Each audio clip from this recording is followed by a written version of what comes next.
Mark Cox, motherfucker. I mean, hey, good start. All right. Well, we're live, so we'll go ahead and get rolling. We've done this so many freaking times.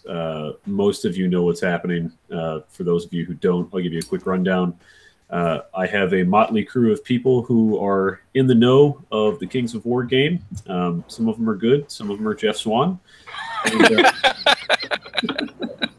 And, what we do is we look at all the tables and the matchups throughout all of Lone Wolf. So each player is going to get read off. We're going to read you what their list is, and then we're going to tell you how we think those lists match up to each other. Since we do scenarios randomly, we have no idea what scenario these guys are going to be playing, so it'll be a crapshoot.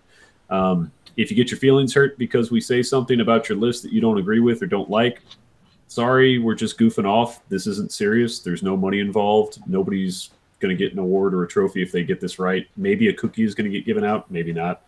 Probably not. I would never be able to get it, so I'd mail it to you. Or give it to you at the next Masters. I don't know. You would get the cookie. You're not going to win it anyway. That's true. I'm really good at these picks. But anyway, it's the only thing. If I hurt your feelings, I'll give you my mom's phone number. You can tell me. All right. So let's go around the room. Let's have folks introduce each other. I will start it off with our illustrious friend, Jake Hutton, the only outsider. Jake, tell us about yourself. All right, so like you said, my name is Jake Hutton. I'm one of the hosts of the Unplugged Radio podcast. I'm also the regional chair for the Mid-Atlantic region for the U.S. Masters. And I'm pretty active in the tournament community, especially if you're on the East Coast. So you've probably seen me on one of these casts at this point. Down here. All right, let's go with the room with two bros in it. Two bros, one computer. Go for it. that's a bad porn. Jordan Lawrence. I'm not drunk yet. Get good by getting my ass handed to me by Jeff Swan every week. I'm Jeff Duck. I thought that was your last name. Identity by Ego Duck. No, I'm Jeff Swan, other host of the Beer Phase. I'm sure Ryan will be here pretty quick. Chances are, if you're watching these, you've watched half of us on here already. So, Mark. All right, Todd, you're up. Todd Serpko. I'm one of the admins of the Fanatics page, the TO of another of the events down here, Capital City Clash. Check us out, www.capitalcityclash.com. And yeah, that's me. All right, and I am Mark Cox. I am the TO of Lone Wolf. I'm the South Chair, and I'm an all-around shitty player. So let's get it started. Let's go to the good players in the event. Thank you, War Score, for setting it up this way. Yeah, I know. I know. It's exactly what I'm talking about. Let's look at Table 1, because obviously we got to start with Table 1. And Table 1 is probably the best tactical challenge that we've got in the field, from what I can tell. Jeff and Jordan, you guys are reading off, so let's hear it. But before we get there, all the throat clearing was because we haven't done the beer phase yet. Oh, shit. Oh, fuck. I'm really not drunk yet. You are now fired as host of the Beer Phase. Oh, no, we're not going to record for another 3 months because of this insult. So I'll go ahead and take for this part of it. I go first because this is amazing. So me and Jordan are both sharing this amazing limited edition Sierra Nevada Trip in the Woods, which is a barrel-aged maple scotch, which is it's a Scotch-style ale with maple syrup and aged bourbon barrels. This is so freaking good. Thanks for saving that for me, you fuckers. Yeah. Appreciate that. And it's amazing if you get your chance to get your hands on it. And I'm drinking a Founder's Breakfast Stout with double chocolate and coffee. It's a pretty good one, too. Drinking out of my Austin Gooners Arsenal Supporters mug. Do they limit you guys on bottle purchases of those? No. Okay. They usually do like 4 per per buy with us. They don't let us get more. Interesting. Cool. Jake, you're up. So I'm drinking a rum and Coke in my Superman glass because my Aquaman and my Batman were dirty. Like how does Aquaman get dirty? I want to know. Oh, he gets dirty. We're going to leave that one for a later conversation because I'm sure that's going to come up. I have got my Texas A&M Stein, and I am just drinking whatever I can find in the fridge, which happens to be 2 Dos Equis. So I guess I'm drinking Quattro Equis and 2 limes. So pretty easy drink. All right, now let's do table 1.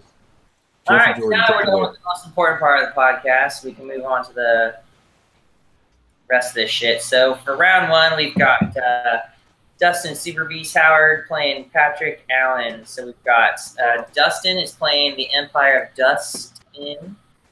It's going to sound familiar here. He's got 2 hordes of skeleton warriors, one with the banner of the Griffin.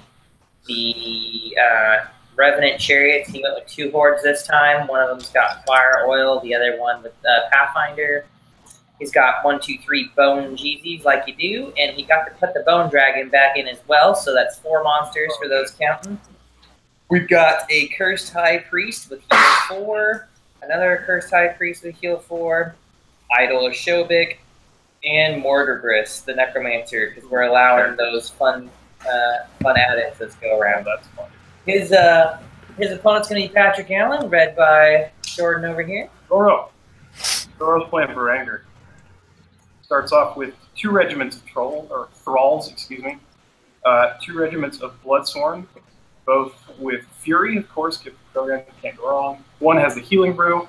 He's got a Horde of Fallen because with the Brew of Strength. 2 troops of Tundra Wolves. A regiment of Mounted Sons with the Gift of Organ, Brutal, and Nimble. He's got a horde of Direfang Riders with Fury and gave him Sharpness. That's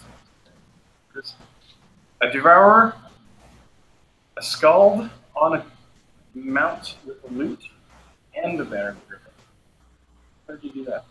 No, he's got 2. Those are 2 different entries. He's got 2 Scalds. That's because the Master. Cave Troll King because he is. And Magnildy. Yeah. Nice. Ooh.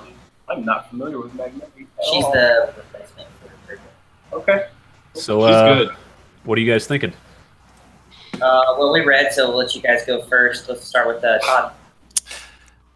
Man, I'm torn here. I love both these lists. I love both these guys.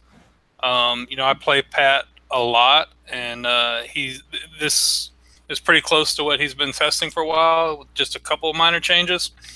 And he's really good with it. But in this matchup, I prefer Dustin's Masters list to what he has here, but I still head to head here, I like what Dustin has. Some of it's gonna come down to the scenario because I think that's gonna have a big impact on it. But I think there's gonna be a really tight game. I don't think it's big either way, but I'm gonna lean just slightly towards Dustin in a small win. I'm going to go the other way. I'm actually going to go with Pat in this one. Dustin has a lot of Surge, and he's got some Surge shenanigans and a lot of monsters, but Pat has some really just raw, aggressive power that the Empire of Dust can't quite bring. Dustin has some of that flexible shooting, some different things I think that'll catch people out, but I don't think that's going to work against Pat, and I really like some of the balance in this Varangur list. Is there's a lot of speed, there's a good amount of hitting power, but there's still a couple of things for claiming objectives. So I'm going to go with Pat, and I think Magnild the Fallen is going to get that one turn where she does exactly what she needs to do, pin something down, and then you're just going to have the Varangur run and train all across the stuff. So that's what I'm going with. Yeah, I mean, it's interesting because Dustin's got Mordergris in here now, too, so he's got an extra 10 Surge in here. So he's got Surge all over the place. He's got 10, 20, 30 Surge. Right. So he's got 30 Surge there, lots of targets for them. The thing is, Patrick's been playing Undead for, his main army for a long time, so catching somebody out on this Surge shenanigans is a little bit more difficult when they are on the norm, playing that army. You're just naturally better at finding the sweet spots to get in there. And like Jay said, I think that Patrick has enough punch to get through a lot of the high defense stuff. But I mean, if he gets stopped up somewhere, it's really going to hurt because he's got lots of repercussions that can happen if he fails to get through something there. And I think that's what Dustin's going to have to kind of hope for, honestly, because I think Patrick can take apart most of Dustin's stuff in one go with any combo charges. So it might be, for me, I'm going with Patrick. It'll be a tight game, obviously, for both amazing players, but I'm going with Patrick. I'm going to go along similar lines. I like Pat's list. It's very solid. Like, that's just something you don't want to go head-to-head with at any point for anything. It does what it does the best. But Dustin's got 3 bone giants and a bone dragon that can shamble flank anything, and you can't avoid it all.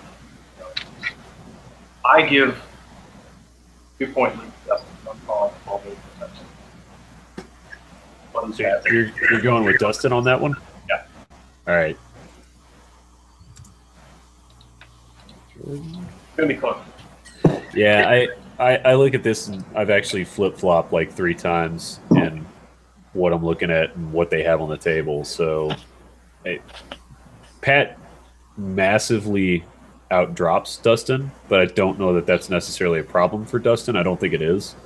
And to the point that was made earlier, yeah, he's got to get through that stuff. If he gets stopped on any single charge, Dustin's probably going to eat his lunch. So he's got to be pretty careful about what he picks. I'm going to go with a draw on this one, but I think if I'm going to give the edge to one list over the other, it'll probably end up being Dustin's. I just think Dustin's got a dirtier list. And the other thing is Dustin's been running this for several months now. Yep. You know, Pat's list is really good. I've played it a couple times. Pat's really good with it, but it's not something he has. You know, Dustin just has a lot more experience and knows everything about playing that list. He has more so than Pat here. Cool. All right, let's jump it over to table 2. We've got a challenge for that one too. We've got Bill Latoria versus James Valdez, and Todd and Jake, you guys are reading. Yeah, so I've got Bill Latoria, the notorious Lord Tremendous, who is rocking a Berenger list. He's bringing a horde of warband with dropping the shields for 2-hand weapons and Crystal Pendant of Retribution on them. He has 2 regiments of Sons of Korgan on foot. Both of them have Fury. One's got the Blade of Slashing. The other has Mace of Crushing. He's got 2 troops of Tundra Wolves. He has a regiment of the Mounted Sons with Fury. He has a horde of Direfang Riders with Fury and Haste. He has a Devourer. He's got a Mounted Chieftain with Brutal and the Staying Stone. He has a King on Chimera with Brutal and the Fog. And he has 2 Scalds on foot. All right, and he is facing, let's see, I have everybody in the world's list open. James Valdez, right? Yep.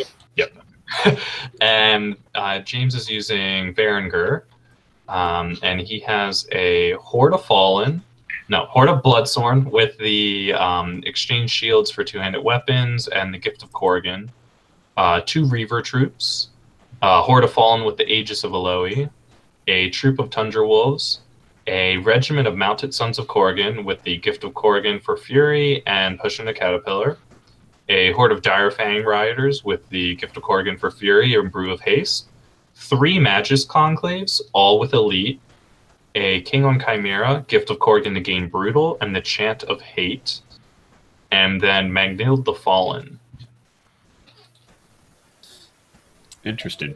These are 2 lists that are almost the same. I mean, like, James has got a whole bunch more shooting involved into it. Other than that, the ground and pound is almost the same thing. James has more reach out and touch. Mirror matches always suck, so you always look for the advantages for early game pickup, and James has that.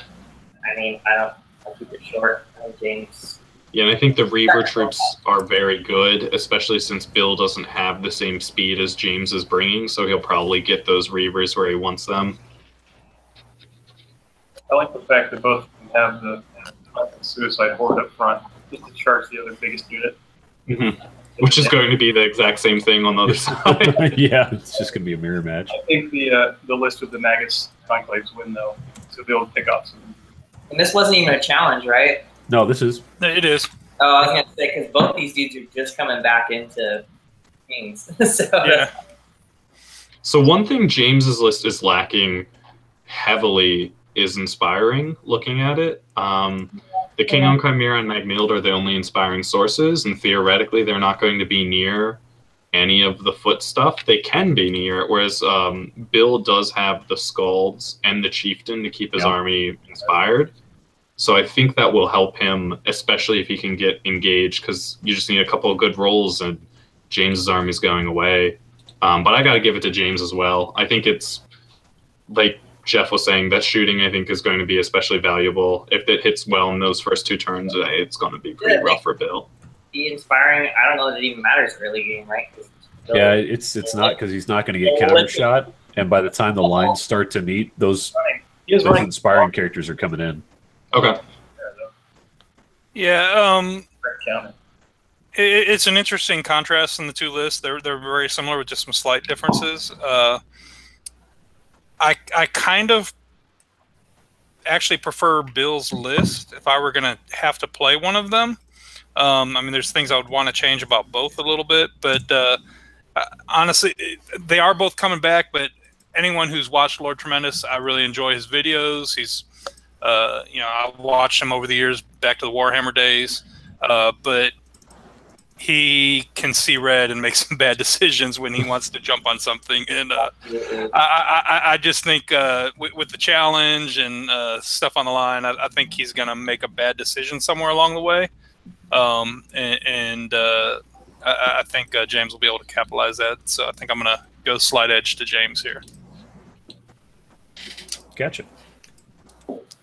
I'm going to do the same for similar reasons. James also, with those Magus Conclaves, has the ability to reach out and kind of hurry Bill along and make him feel like he's got to get in to make those stop messing with him.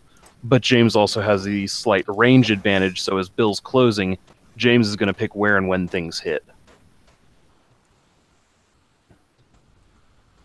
Look who showed up. Hi, Ryan. Howdy, 5 folks. minutes. I've been listening to Jeff talk for 6. Damn.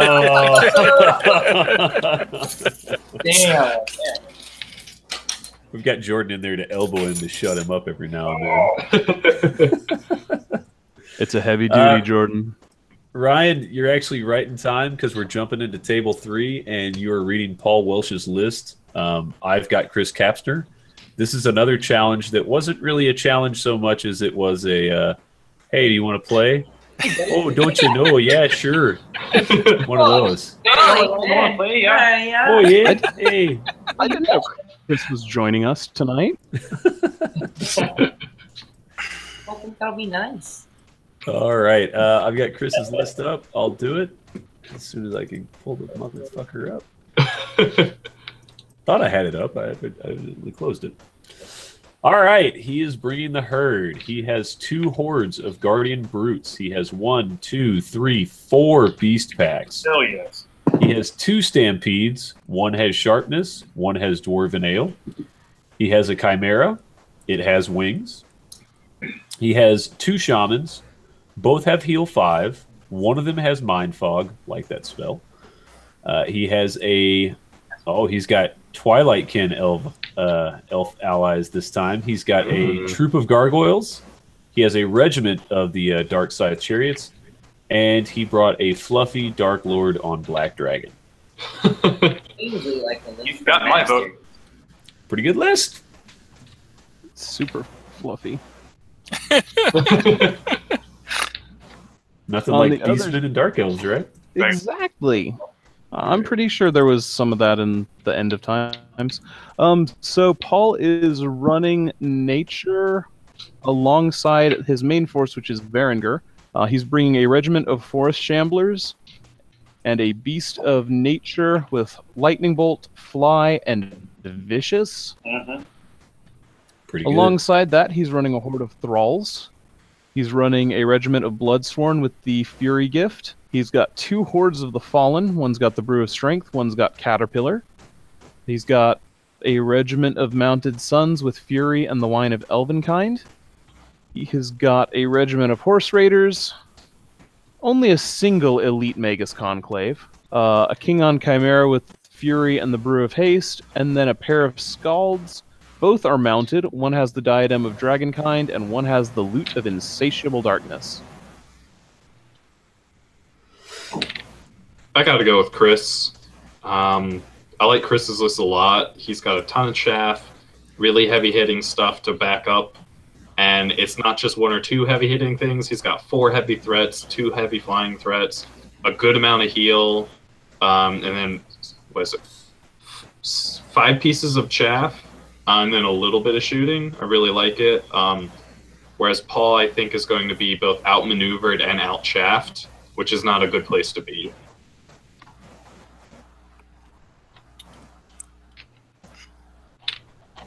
I'm going with Chris on this one, just because he's playing Paul.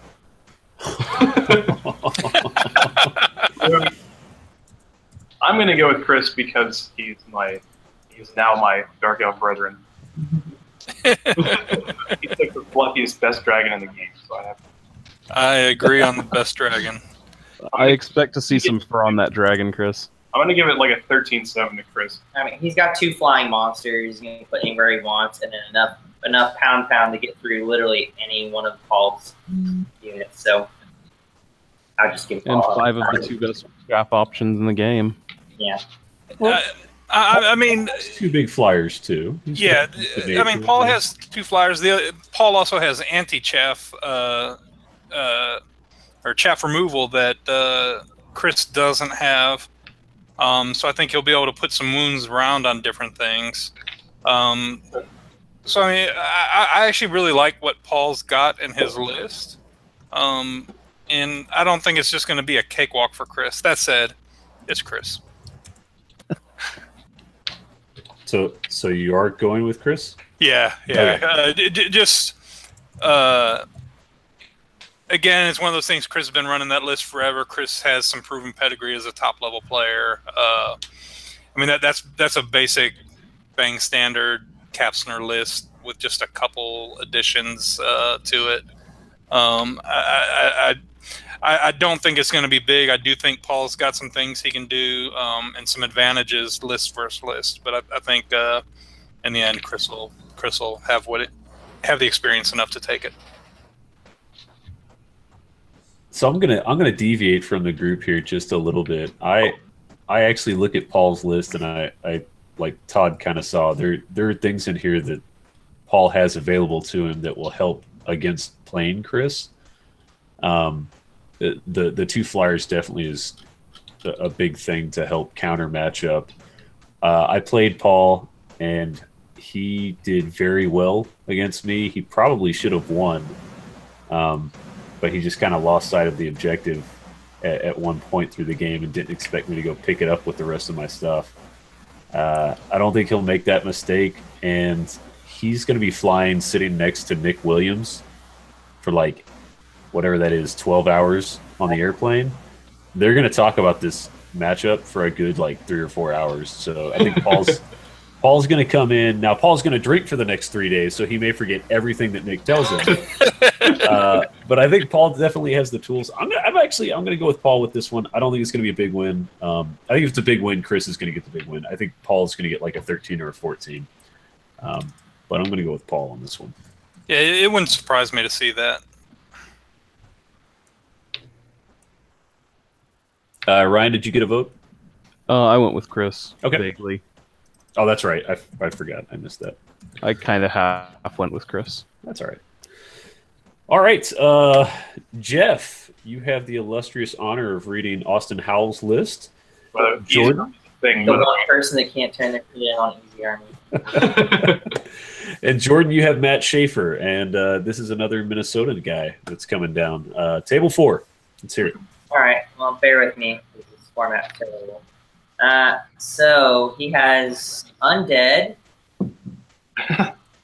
He's got a Cursed Pharaoh with the Wings of Honey Maze. A Lich King, replacing his Surge with heal 6, and then Shrouded the Saint, so heal 9. A Lich King with Bane Chant 2, and Banner of the Griffin, and replace his Surge with heal 6. And then Mortibrus the Necromancer. Then he's got 2 Revenant Cavalry troops, Soul Reaver Cav Regiment. Said regiment. Yeah, it's a regiment with Caterpillar. Caterpillar on that one. Then he's got ghouls. He's got a horde of those guys with a staying stone. Soul Reaver Infantry Regiment naked. Soul Reaver Infantry Troops ×2. Wraith Regiment, which is naked. And he took the formation for Ilona's Thirstful Coven, which buffs all of your vamps, making them fearless, I believe. Yep. And that is the list. So he doesn't need the Surge, and that's why he's taking all of them. I agree. I get it now. Well, I mean, he could have done it with the Revenants, right? But why bother? Yeah. I got And the Wraiths, too. Yeah, troops. True. Yeah, true. All right. Yeah. That Schaefer. I want to use on him. Yeah. Our Mr. Schaefer's playing Mark's all-time favorite, the Rat People. He's got 2 hordes of shock troops, naked. 2 hordes of blight, one with strength and one with elite. 3 regiments of Vermintide, because rats. A weapon team that added piercing 1. 2 death engines. Thank you for doing that. With Vile Sorcery. With Vile Sorcery. Good use for those old lightning models. Blight Lord with wings. Footlord, yeah, it's a Footlord with wings, okay. Warlock with Bane Chant 3, Heal 3, and Shroud of the Saints makes it 6. Swarm Crier with the loot. A Demon Spawn, there it is. With Just a question here. I'm seeing 2 Schaefer lists. Which one is he give me a supposed to be second. using? I'll tell you which one. This one's just titled Matt Schaefer. Yeah, there's 2. Oh yeah, I see. I have a feeling the other list is the one he's actually playing. You think so? Well, that one said 2. Whichever one said 2.0, that's the one he's using. Yeah, I'm going to guess 2.0. You would guess right. Okay. Definitely. So that's a solid mass infantry. Well, not mass infantry, but it's got 4 hordes in it. 4 hordes, that's pretty mass. For rats, yes, of course. And you got to have a demon in it, of course.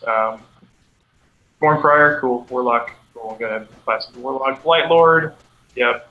Death Engine, I love Death Engines. Weapon team. It's a good it's a jackknife list. It's a pocket knife list. Do what you want with it. I think it'll do well. Well, and Matt's a really good player, right? Yes, he is. Good. I don't know about Austin. I don't know him. But I will say, highlighting Austin's list versus Matt, I don't think Matt wants to see that much blendy. I mean, that's a lot of vampires to eat through, a lot of rats. Especially since they're fearless. And and on top of that, defense 5 on a majority of those vampire units and everything like that. That's not easy. With all the heal. Yeah. Mm-hmm. So, I know Matt, and I've never heard of Austin, and since he can't use Easy Army, I'm gonna bet on Matt Schaefer because Matt's an easy player, and even down on. If I was to put the list versus each other, I would absolutely say Austin's list, but I think Matt will win this one. I'm going to go with Matt's list because I think it has solid construction over lots of troops. I don't see 4 troops of anything in any list doing any good. It's kind of a weak performance. Don't castrate me. I like the amount of bodies in the Rats list. I'm going with it. 15-5. Solid win. So since I don't know either player, I'm going to go with Austin because I think if he can get into combat, he just blends apart the Ratkin list, and because I want to be contrary. So yeah. I'm going to agree with you, Jake Hutton, for no reason except you're being contrary. Yes! On the contrary. I'm going to go with Matt on this one.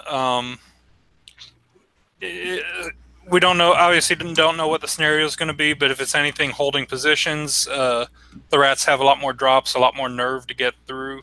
Matt, this is a pretty standard Matt Schaefer list. He's really good with those death engines. He can pick up some units early on with those. Yeah, there's a lot of blendy in that undead list, but blights and some terrain are a bitch to get through. Yes, sir. Mm-hmm. And Matt knows how to play with these tools that he's bringing, and I think that I just I'm gonna have to go with Matt in this one. I agree with you, Todd. I will point this out because he's got some of the smaller units. Austin does. I know he's got some killers, but Matt should be able to chaff that up.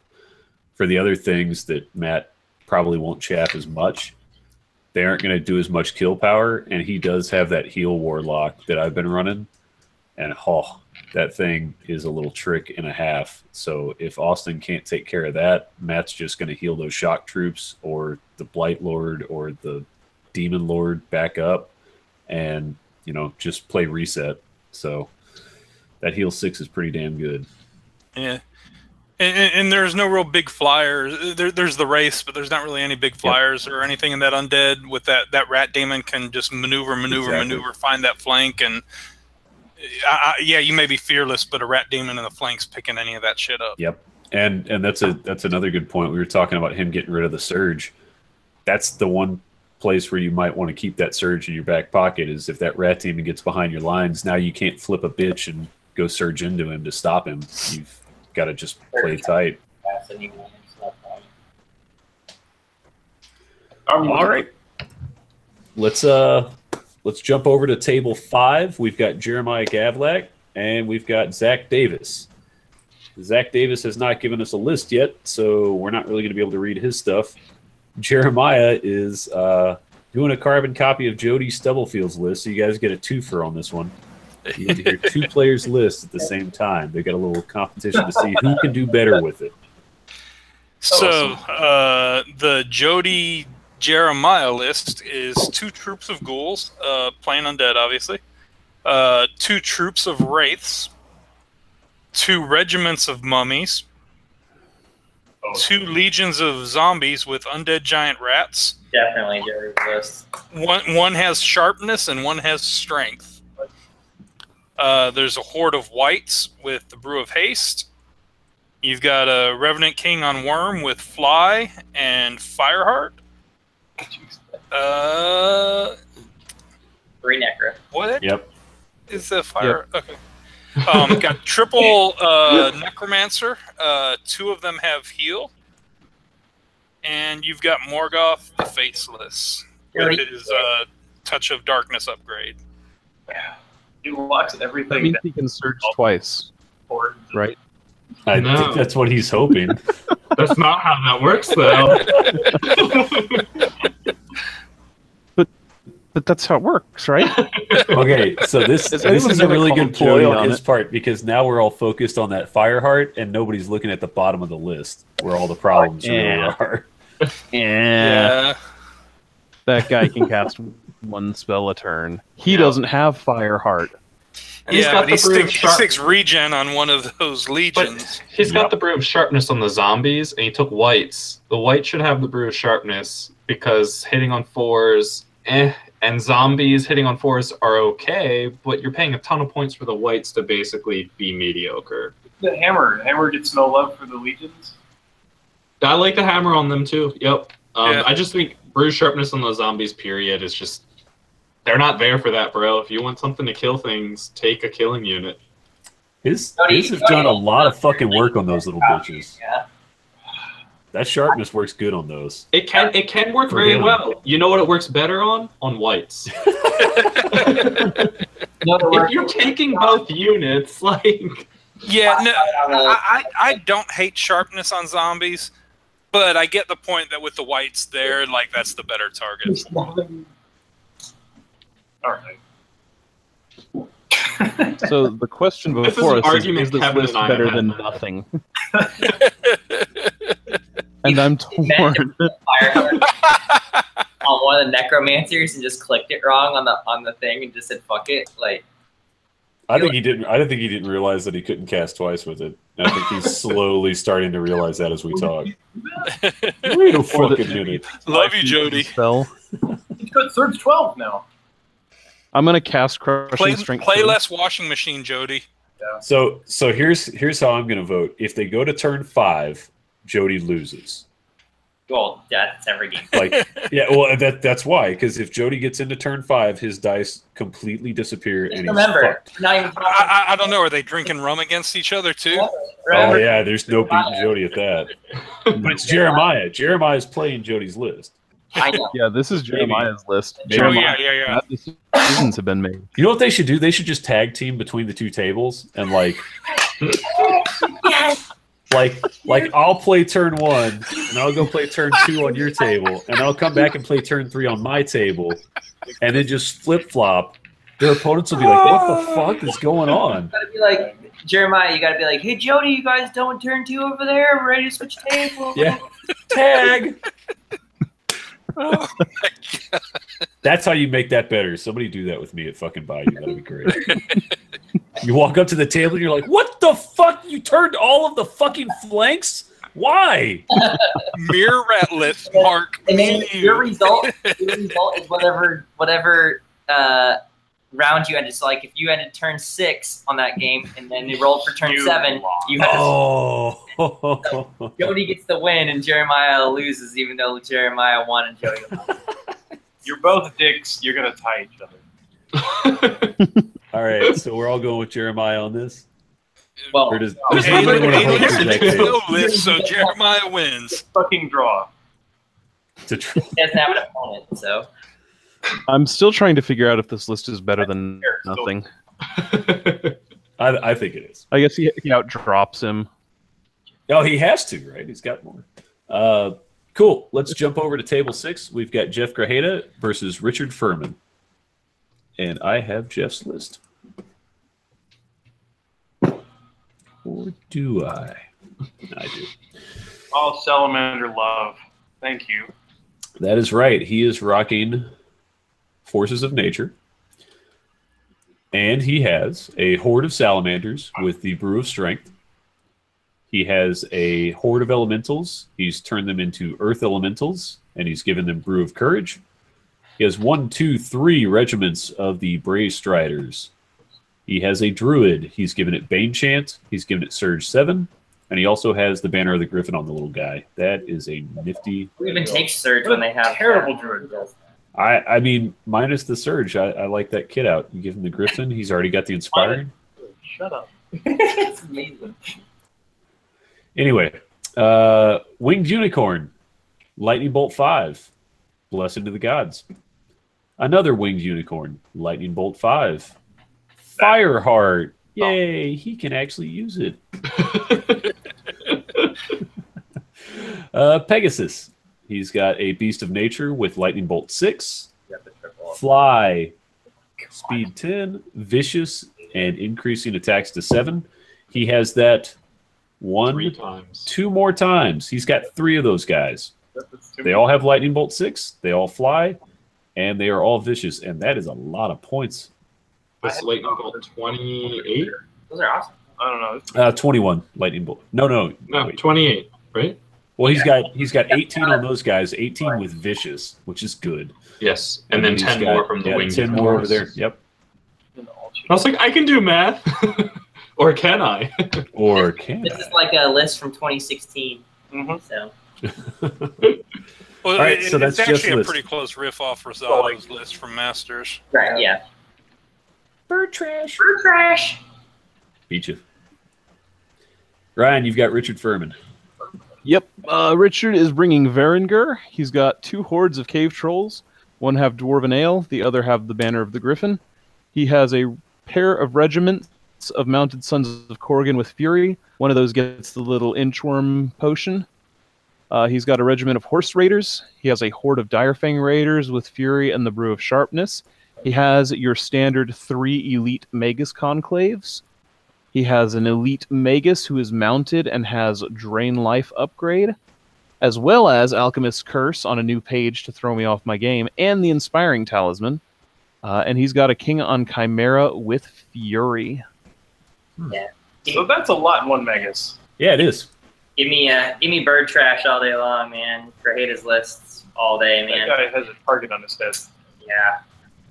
I don't know. There's just not enough in this in Furman's list to really slog it out. I mean, the trolls are so freaking slow. Sons of Korg gonna be good, but I mean, you're gonna leave those trolls so far behind with your fast stuff. This just fights in waves.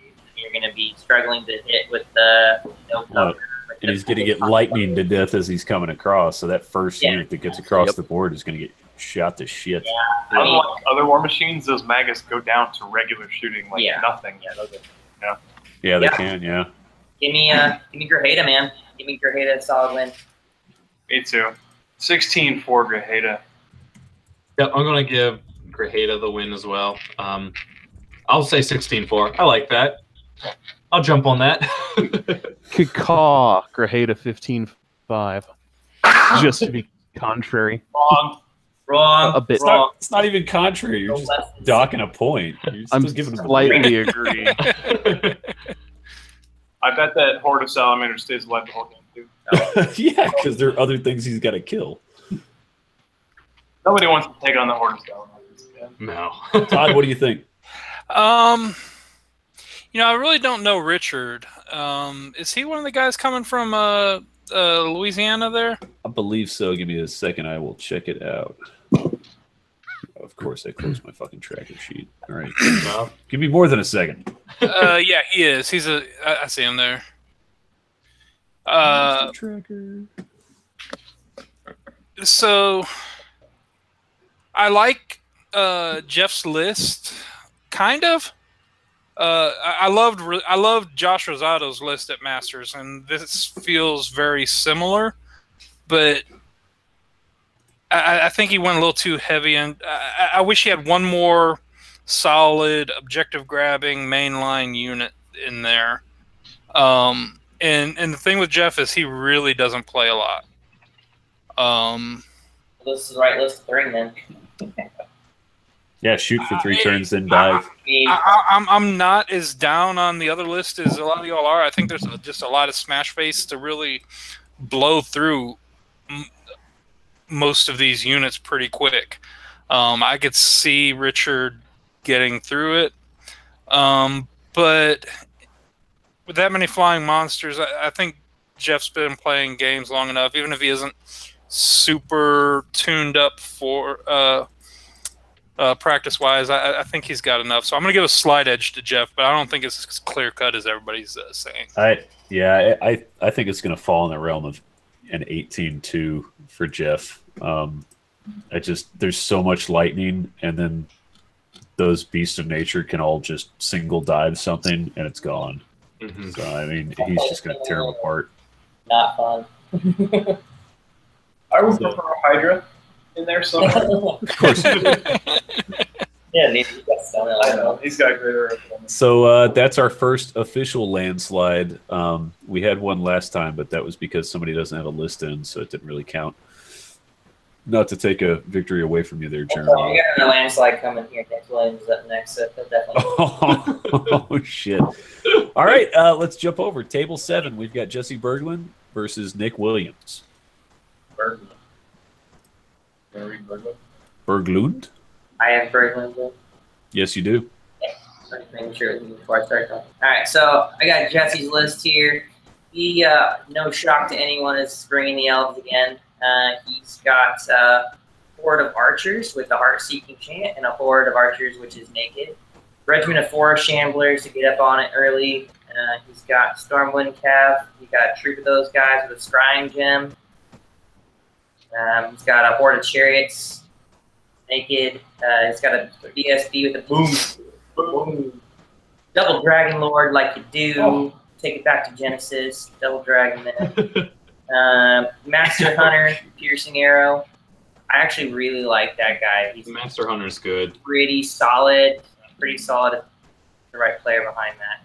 He's got 2 hordes of ogre shooters for allies, though. Dude, that's a shooty list. All right, well, he's playing Nick Williams. See what he's bringing. Nick's playing Thistles? Troop of Gargs, horde of lowers with 2-handed weapons because that's an awesome move. Imps Regiment, 2 hordes of Molochs, the new, improved, revamped Molochs, ones with Pathfinder. Tortured Souls Regiment, 2 regiments of Abyssal Horsemen because they're good too. Harbinger with the loot. They're free with the boots because that's just, you don't leave home without that. An Archfiend, and the Archfiend has Wings, Lightning Bolt, Haste, and what is it? Lightning Bolt? He's got 2 Archfiends, that's why. Oh shit. Yep. Okay. Yeah, the other one's Nimble on foot. That's I've seen that before. Yeah. And then he got the formation to get all the formations got +1 moves. His Wine of the Time guy will have +1 moves. Nice. So Okay. A little quicker. Wow. And then the Molochs will be my 6. My faith is restored in this match. I don't know who to pick. I like both of this a lot. So, I really don't like Jesse's list. No. This looks like it belongs in my meta, but it also looks like something people in my meta, unless if you're George O'Connell, have passed away.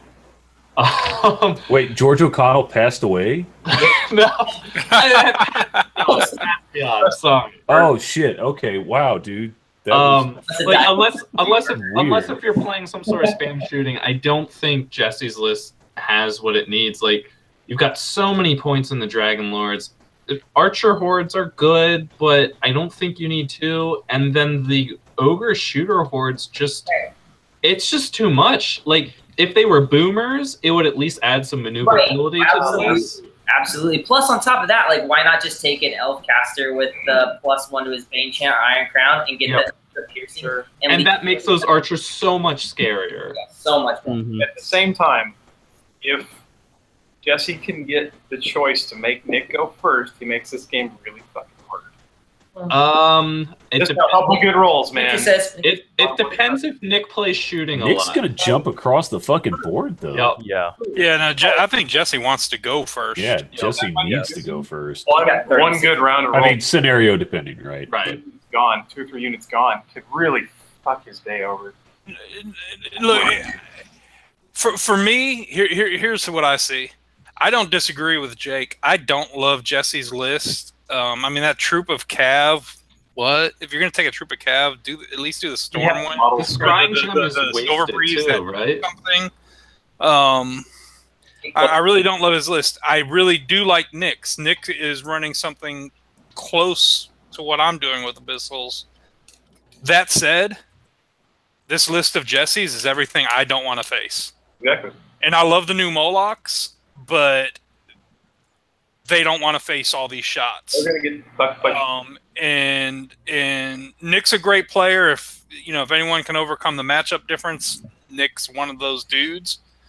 But I don't want to try to fight my way through this many shots.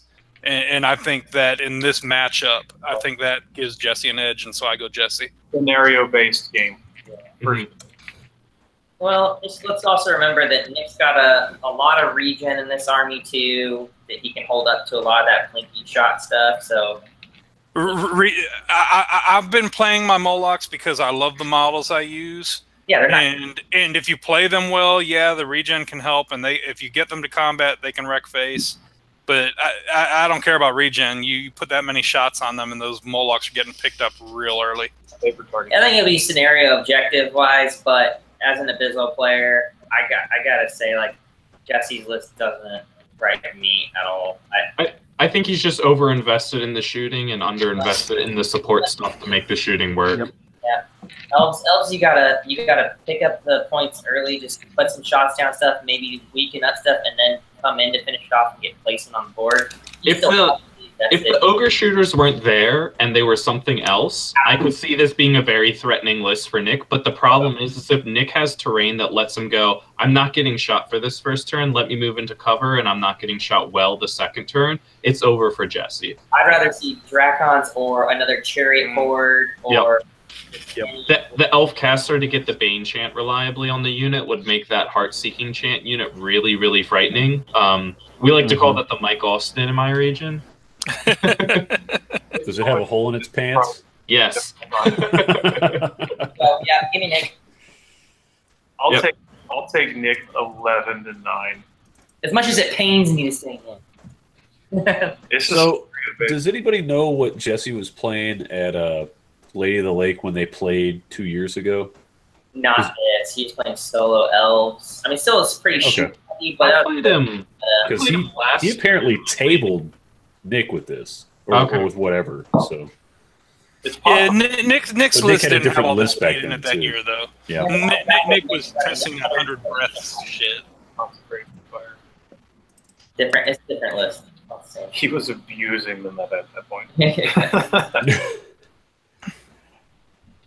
Rightfully so. Testing. So Ryan, you want to give a vote? I've got Nick in this one. Okay. He uses terrain really well in the game I played against him. And so if there's terrain on the table, he's going to use it well and take away Jesse's biggest strength. Jordan, sorry, not Jordan. Jake, did you give a vote? No, I give it to Nick. Okay. You're going with Nick. I'm gonna go with Todd on this one. I'm gonna weigh in for Jesse. I know Nick can absolutely win the game, but in a paper-on-paper matchup here, man, that's a tough sled. I don't think it's what Nick wants to see. Oh no, agree with it's that. not. It's not. So I agree with Todd. I'm going to go with Jesse on this one. But to be fair, how many people walk up to a table and want to see a gun line? I like you, Jesse. We had a great game at Lady of the Lake, but Alrighty. Let's jump down to table 8. We've got Lance Hatcher versus Stephen Firth. All right, I've got Lance's list here. He is running ogres. He's got a horde of warriors with Blessing of the Gods for elite. He has 4 regiments of the Berserker Braves. Mm-hmm. He has a horde of shooters, a horde of boomers, 2 troops of the Red Goblin Scouts, an army standard with the boomstick. He has 3 warlocks. 2 of them have Windblast.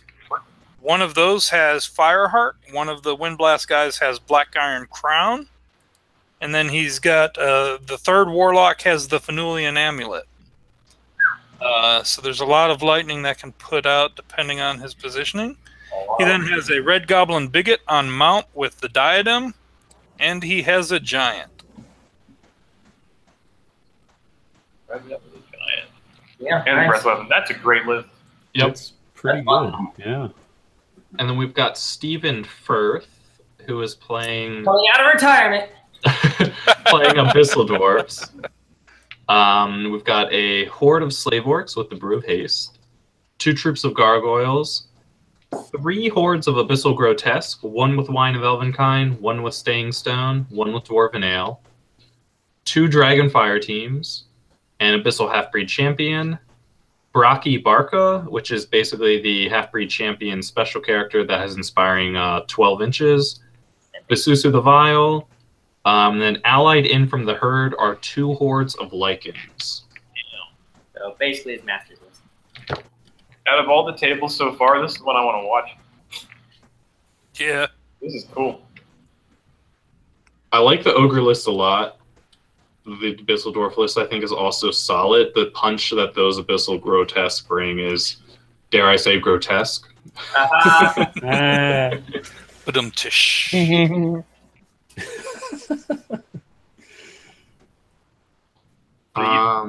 all the Braves.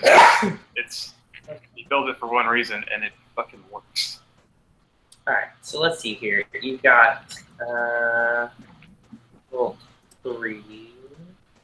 The ogre list is bringing a deceptive amount of shooting and breath to the table. Yep. But there isn't a lot of punch once you get in combat, which is very odd for ogres. whereas the Abyssal Dwarf list has almost no shooting, but a lot of speed and punch. So I'm going to go with the Abyssal Dwarf list because I don't think the Ogres are going to be able to do enough damage to those Abyssal Dwarf units before they get in combat. And once it's in combat, I don't think the Ogres have enough staying power. There's no Bane Chant. You've got Wind Blast to push things back some, or to get them in bad positioning, but I don't think it's going to matter. The Berserker Braves only have Crushing 1. The Warriors only have Crushing 1. So once it's in combat, I think Stephen Firth wins. And the Grotesque, while they're moving 7, are still going to move across the table. He's got flying characters. He's got Lycans. So I'm giving to Stephen Firth. I agree with you. I agree with you on a kill-based scenario. Anything else, I think the Ogres have it. Utility is all around better in the Ogres have to be alive at the end of the game. Yeah, I think if Lance gets the opportunity, like if it's an invade style scenario or if it's dominate, I think I would much rather have Lance's army in this one because then you can de-up wherever you want, sit in the terrain pieces you want. Because Steven's army is good, but it doesn't have a lot of Pathfinder or anything. Once you turn those melee 4s to melee 5s, and you have the ability to force him to charge you into your situation, I think Lance has the capability to make that kind of pressure happen. And that Wind Blast 5 doesn't seem like a big deal, but guess what? I mean, you got 4 of those. That turns into Wind Blast 9 twice is 18. 18 Wind Blast? I mean, on 2 different targets? Okay, cool. He has combo charges that you're giving the next turn. Sweet. We'll push back these ones that only give single charges to guarantee that he's not going to bust through stuff. It can turn into a big deal, and if it's scenario-based at the end of it, if he has that kind of Wind Blast power to push him out of scoring zones, that could be... Yep. With Basusu, I just don't see him keeping the... Like, with Basusu and the Half-Breed Champion and Braki Barca, I think there's so much able to lock down that Wind Blast or the Berserker Braves fast. I could be wrong. I do think this would be an interesting match to watch. Yeah, I think it's an interesting match to watch, and I really like Lance's Ogre list a lot. It's very different. But there's so much speed everywhere in Firth's things. And, I mean, the Grotesques aren't super fast at speed 7, and the Wind Blast can hurt them, but fine. I mean, you've got, what, 7 different units that are going to be on you fast. You're not Wind Blasting all that back. I just think Steven's going to be able to jump him where he wants. Even if he doesn't get everything he wants because of that Wind Blast, I think that speed's a big difference here. And what's the height? What's the height on those Grotesques? Are they 2? Height 3. Height 3. 3. Okay, that's the only thing that those Warlocks are going to be able to reliably shoot at.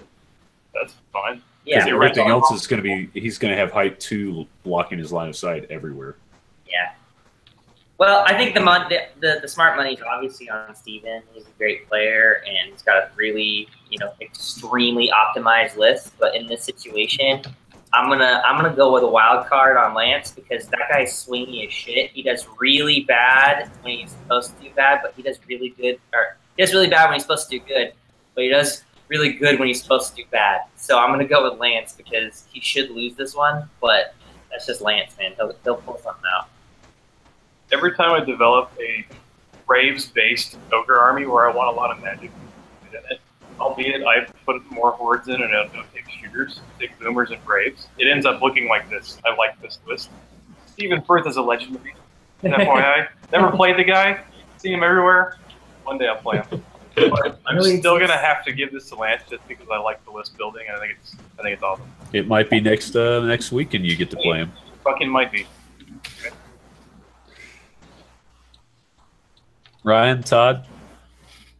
Yeah, this is going to be a table I watch, and I've flipped back and forth listening to you guys do analysis on it, I think 3 times now on who I think is going to take it. I've played Ogres. I like Lance's list. I don't want to sleep on the 4 regiments of Berserker Braves because it gives him a lot of flexibility, especially with him wind blasting stuff out of the way and pushing him over. But at the same time, it's Firth, and it's Firth running that list he runs so well. I almost want to coin flip this one, but I'm going to give the nod to Steven. Do it, Walman.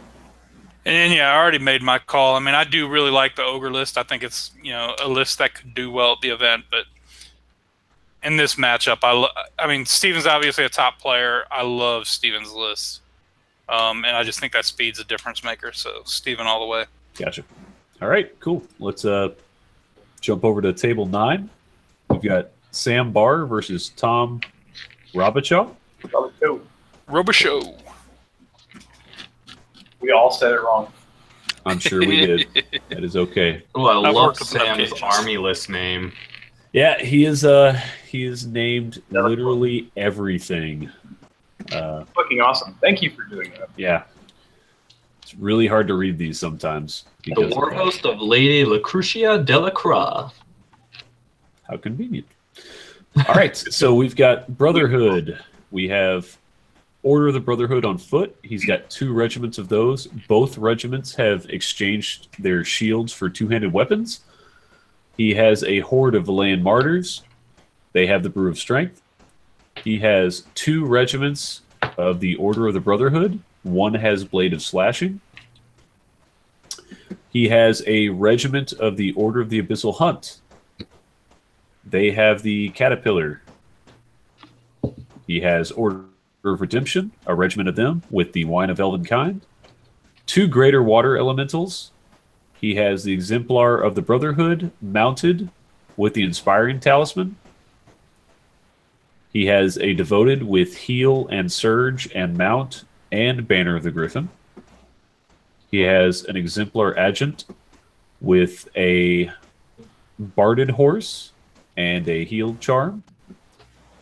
And then he has taken 2 formations. He's taken the Undaunted Crusaders and the Last Stand. Which means that both of those exemplars have Bane Chant on them. And the Brotherhood have Pathfinder. Right. Yeah. He's got Pathfinder all over the place in this list. Yep. I'm happy to see somebody using all those cool. Agreed. All right, Ryan. What's On the Tom got? other side of the table, Tom Robichaud is bringing death, apparently. He is running undead. He's got 3 regiments of revenants, which is a great little tongue twister. He's got a regiment of wraiths with Blessing of the Gods. He's got a legion of zombies with undead giant rats. Oh, no, I'm just kidding. The Hammer of Measured Force. Thank you. He's got a horde of zombie trolls with brew of speed. Brew of sharpness. Sorry. He's got a horde of werewolves with the brew of strength. He's got a revenant king on a flying undead wyrm. He's got 2 lich kings. Both have heal 6. One has Veil of Shadows and one has weakness. He's got a necromancer with weakness, and he's got Morgoth the Faceless with the touch of darkness. So he can drop regen on a unit that's probably not the Zombie Legion. Definitely not. Or is it? Or is it? So I'm going to vote for Sam Barr because Tom took zombie trolls, and that's the only reason I need. I knew you were going to say that. Dude. Oh no. I actually like zombie trolls. Zombie trolls are the bane of my existence. Other people can like them, but I hate them, and I will always vote against them. Okay, so here's my deal. I like that he took zombie trolls, but why the hell give them brew of sharpness? I mean, Well, because you can't give it to the Legion of Zombies, according to Jake. Only if there's whites on the board, Mark. Are zombie trolls whites? No. the I don't know what color he painted those zombie trolls. What, you're saying they could be white? They could be white. I'll keep mine short. I'm going with Sam as well. I gotta get another beer. Sam's list is legitimately, I really like it. Tom's isn't bad, despite the zombie trolls, but Sam's is bringing a lot of speed and pain. Yeah. Yep. I don't think either of these guys has a lot of experience. Tom's another of those Louisiana guys that switched back when Lord Tremendous did. Sam is one of our minions down here in Austin. He has recently jumped on board when we started our Slow Grow League, and he goes back to the Warhammer days. He's been repurposing a lot of his old models, but he's new to Kings. So he doesn't have a whole lot of experience. I do really like his list, though. And in this matchup, I just don't see enough places where the damage is coming from in that undead list. I think it's too heavy on the characters. And Sam has a strong list. I hope both these guys have a great time this weekend. But I just think list on list, Sam's got the advantage pretty much everywhere here. So, Sam, welcome to your first Kings tournament. Welcome to your first win. My pick's quick too. Sam picks his own charges for second and third turn, and he wins. Got a great list building. That's cool, man. I like seeing all those formations and stuff that you don't usually see, like through these billions. I never see this stuff. You know, Sweet. I was all on board with Sam, and then I started looking, and then I had a flashback to when Ryan and I were playing. What was that? 2 weeks ago at Blue City. And I was using Brotherhood, and I was like, man, these guys are awesome. And then I went to take my second round of combat after I'd gotten popped for a wound or something. I was like, oh, shit. Not so good. Thunderous is gone. Yep. Man, He's got a couple Bane Chants backing that up off of that. He does. Formation, He does. So. He's got Bane Chant in there. But he's only got 2 Bane Chants that he can throw. He can't throw it on the entire army. Sure. And the problem with the undead is if you get stuck in, you get stuck in, and then it's a grind. So I could actually see Tom winning this game. I'm not saying that it's going to happen that way. I mean, for the pick version of doing this, I will say that I'll go with Tom. But I like Sam's list, and I'm trying to make Brotherhood work, and I'm interested to see how he does this weekend. I think they're a good army, and I think the formations make them very good. Yeah. I agree with you. I think they need the formations. I think that helps. The Brotherhood, after playing Undead for so long, anything that hits on 3s is so easy to underestimate until you play a whole army that hits on 4s. And then you're like, holy shit, hitting on 3s is amazing. Yeah. Mm-hmm. Todd, how much has Sam played against Undead? Or anything with Surge, really? Not a lot, because even our guys who play Undead here have pretty much moved to other armies right now. I'm seeing 50 Surge in Tom's list. If he's not prepared for that as a newer player, Tom's going to get some flank charges he's not expecting. And then not only is his TC gone, but he's got a lot of damage on units that don't want to have damage on them. All it takes is 1 or 2 regiments of Revenants in the flank, and some of that stuff's going to start popping really fast. That's what I got from Brotherhood with you, Mark.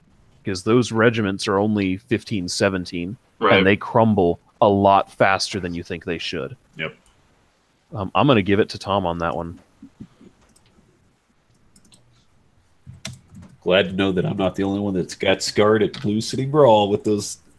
These guys Hey, are look, awesome. I can actually analyze lists sometimes.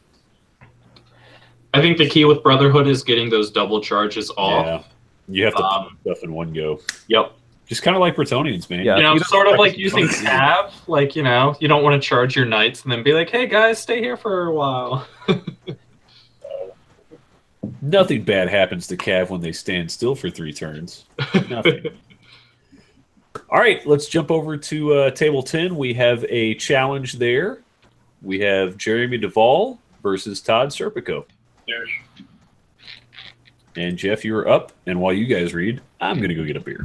Yeah, all right. So we got Jeremy Duval from the West Coast. Duval. He's decided not to use Kevin's Durfs. He's playing some Under. He's got his Skeleton Warrior Horde. Got a Wraith Troop. A Legion of Zombies with Sharpness. Ah, Jake. Werewolf Horde with Strength. Werewolf Horde with Caterpillar. Soul Reaver Cav Red. I like that. With the Chalice of Wrath, so they'll have. Yes. I almost think the Staining Stone's better for 5 points, but Revenant Cav Troop. He's got a Revenant King of Undead Worm with Fly. He's naked. Other than that, he's got a Curse Pharaoh with the Wings of Honeymaze, like you do. Vampire Lord mounted. Got the Medallion of Life for the region.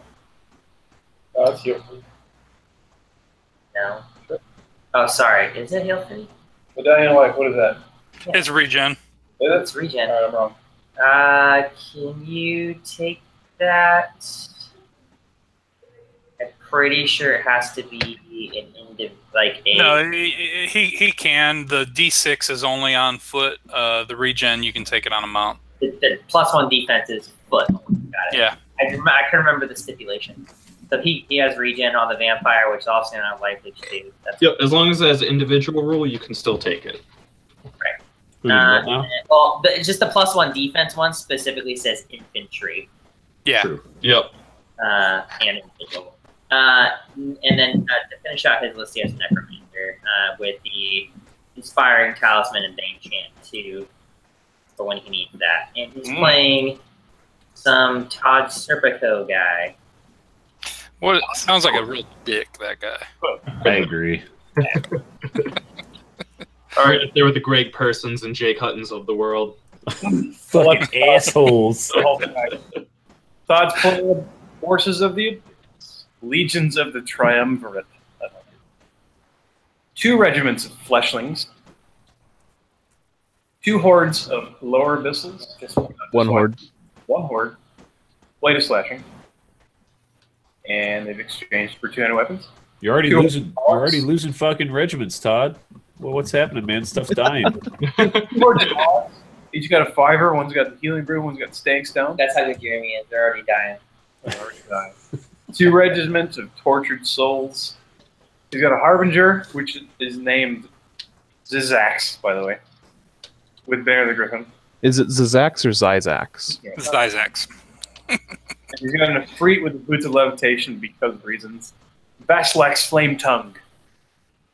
He's got a Well of Souls, which is named Mordorus the Vile. He's got an Archfiend of the Abyss with... Oh, he's got 2 Archfiends. 2 Archfiends of the Abyss. Number 1 has Lightning Bolt 5. Haste. The next one has Lightning Bolt 5. Blessing of the Gods. So, And both fly. both fly. Both fly, of course. Well. Didn't want to take the formation.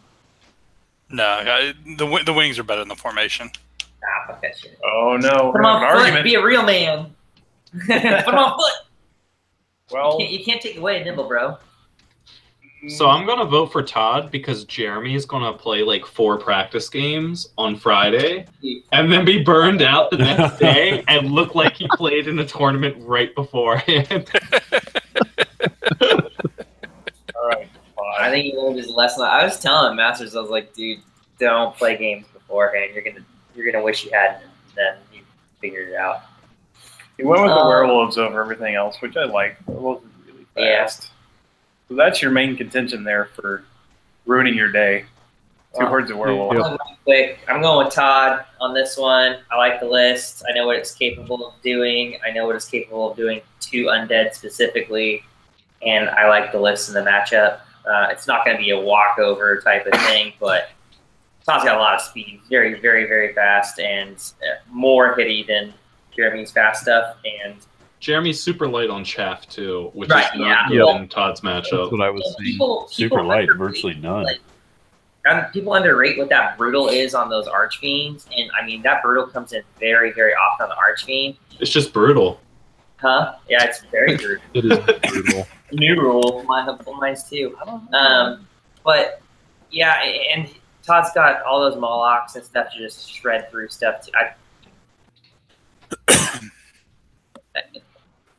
I don't see how Todd doesn't win this one, unless it's very scenario dependent. Yeah, this is a speed fight, and if you look at Jeremy's list, he's got a lot of 8 and 9, which is awesome. It's like 70% of the list is 8 and 9, but you go over Todd's list, and like half of it or more is 10, which means he's going to get his choices, especially with 2 Archfiends and Well Souls and Tortured Souls. I think Todd picks his matches in this game very strategically, and he wins at least 13-7, if not more. We'll reach out and touch somebody from Jeremy's list is going to be very useful for Todd. So. I'm not going to be a guy who picks either way in a matchup that I'm involved in. My prediction is we're going to drink beer, we're going to have fun, and it's going to be a good time. At the end of the day, you'll have more points than he does. Call it opinion, I call it tomato. Yeah. I might make him cry as we're going. Just 2 little tears. Hey, he and I had a lot of fun hanging out at Alamo. We're really, but we didn't get to get a game in, so we're both really looking forward to this. We chat a lot on the After Dark stuff, and so this is the social worker beatdown. Worker off. Roll dice, drink beer, have fun, and show them So why. you're gonna beat each other like abused kids, then, is what I'm hearing. That's it. Ryan, you got a pick? Well, if we're talking about grown-ups abusing kids, I think Todd's gonna be the winner. Yes.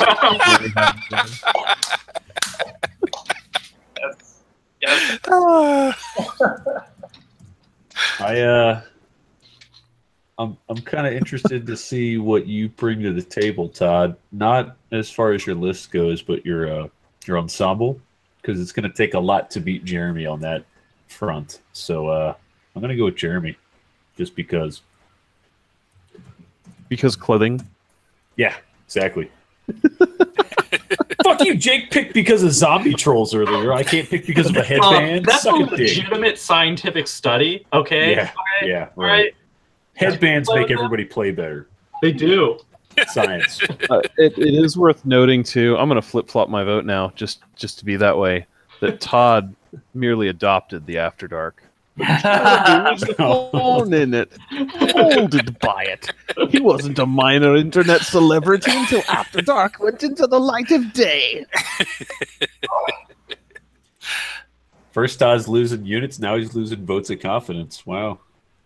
Yep. Okay, I'll fuck give y'all, Jeremy y'all. the nod. Jeremy, I'm stomping your ass. Ah, there we go. That's what we wanted to do. Perfect. You heard it here first, please. Take that little bit of goading. You just gotta. I heard Todd only wins off of stop scores anyway.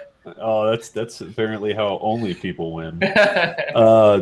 Let's jump over to table 11. We've got Jared Holcomb versus Mike Grajeda.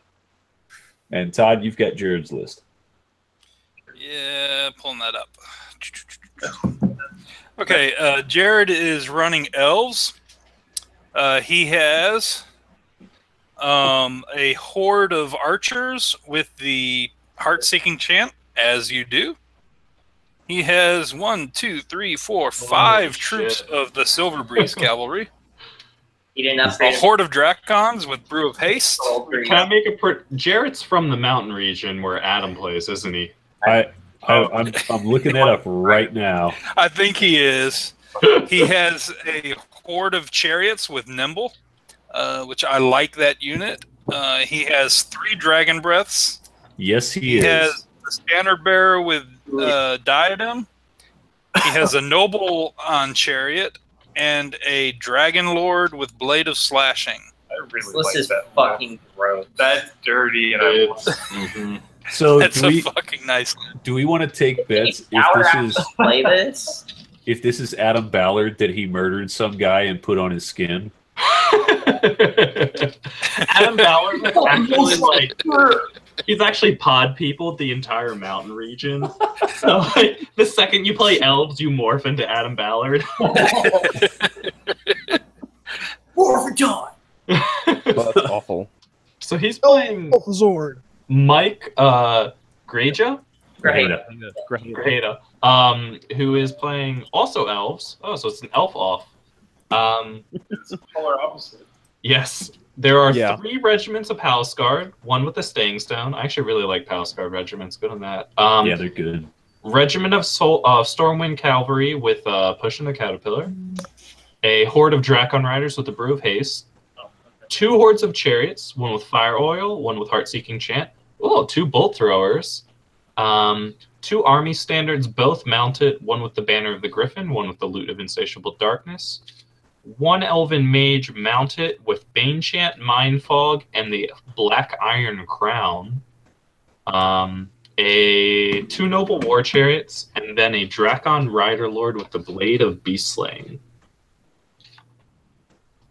I'm Yeah. sorry, Mike. Sorry, Mike.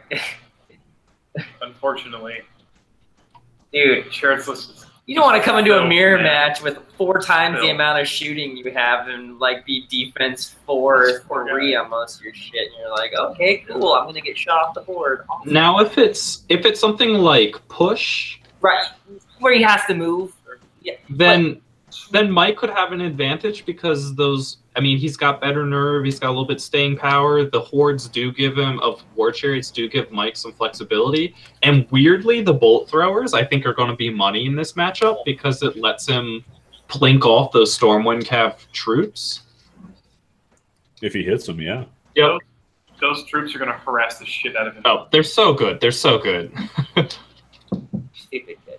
But I got to give it to Jarrett. I agree. This is not what Mike wants to see, this much speed and shooting.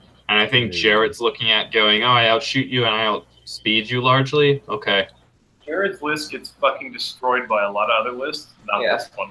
Well, it's just funny because Mike's got all these okay, I got 3 regiments of Palace Guards. Sweet, I had 3 breath weapons teams. I know what I'm shooting. Like, oh, you're only moving 6 inches a turn? Like fucking maybe 12? Bro. Come on. Yeah, that's rough, man. I actually like Mike's list, and Mike is the Grajeda who plays. He's getting weekly games in, multiple games a week. He's a really good player. But yeah, this list isn't what he wants to see on the other side of the table. How does he do against gun lines? You know, we don't play a lot of gun lines. There really aren't gun lines here, so he hasn't seen a lot of that. And, well, he's about to. He's about to. I mean, the closest to gun line is some of the stuff Chris Davis pulls out at times, but that's not. You know, that's closer to a mirror match of what Grajeda is playing. And so, yeah, this list with all that shooting, there's just too much of it there in Jared's list. So, Mike, I love you. I think you'll have a good time this weekend. I think your list is good enough. I like Mike's not list, for this matchup. No. Mike, if you can tie or better this game, I'll buy you lunch. Right? Seriously, man, that's be rough. I hope Mike does. So sorry. I'm just saying, I'd rather have Mike.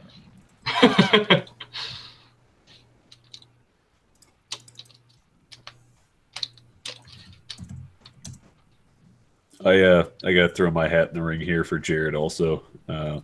It's going to be a tough sled there, Mike. Hopefully you can avoid Sean Malloy round 2. Oh, God. Ryan, did you want to No, I'm just going to dogpile on. I'm going to feel bad about it. That's all right. This is not a good matchup for Mike. It's not a good matchup for him. All right, let's jump over to table 12. We have another challenge. We've got John Green versus Michael Percy. And I have John's list.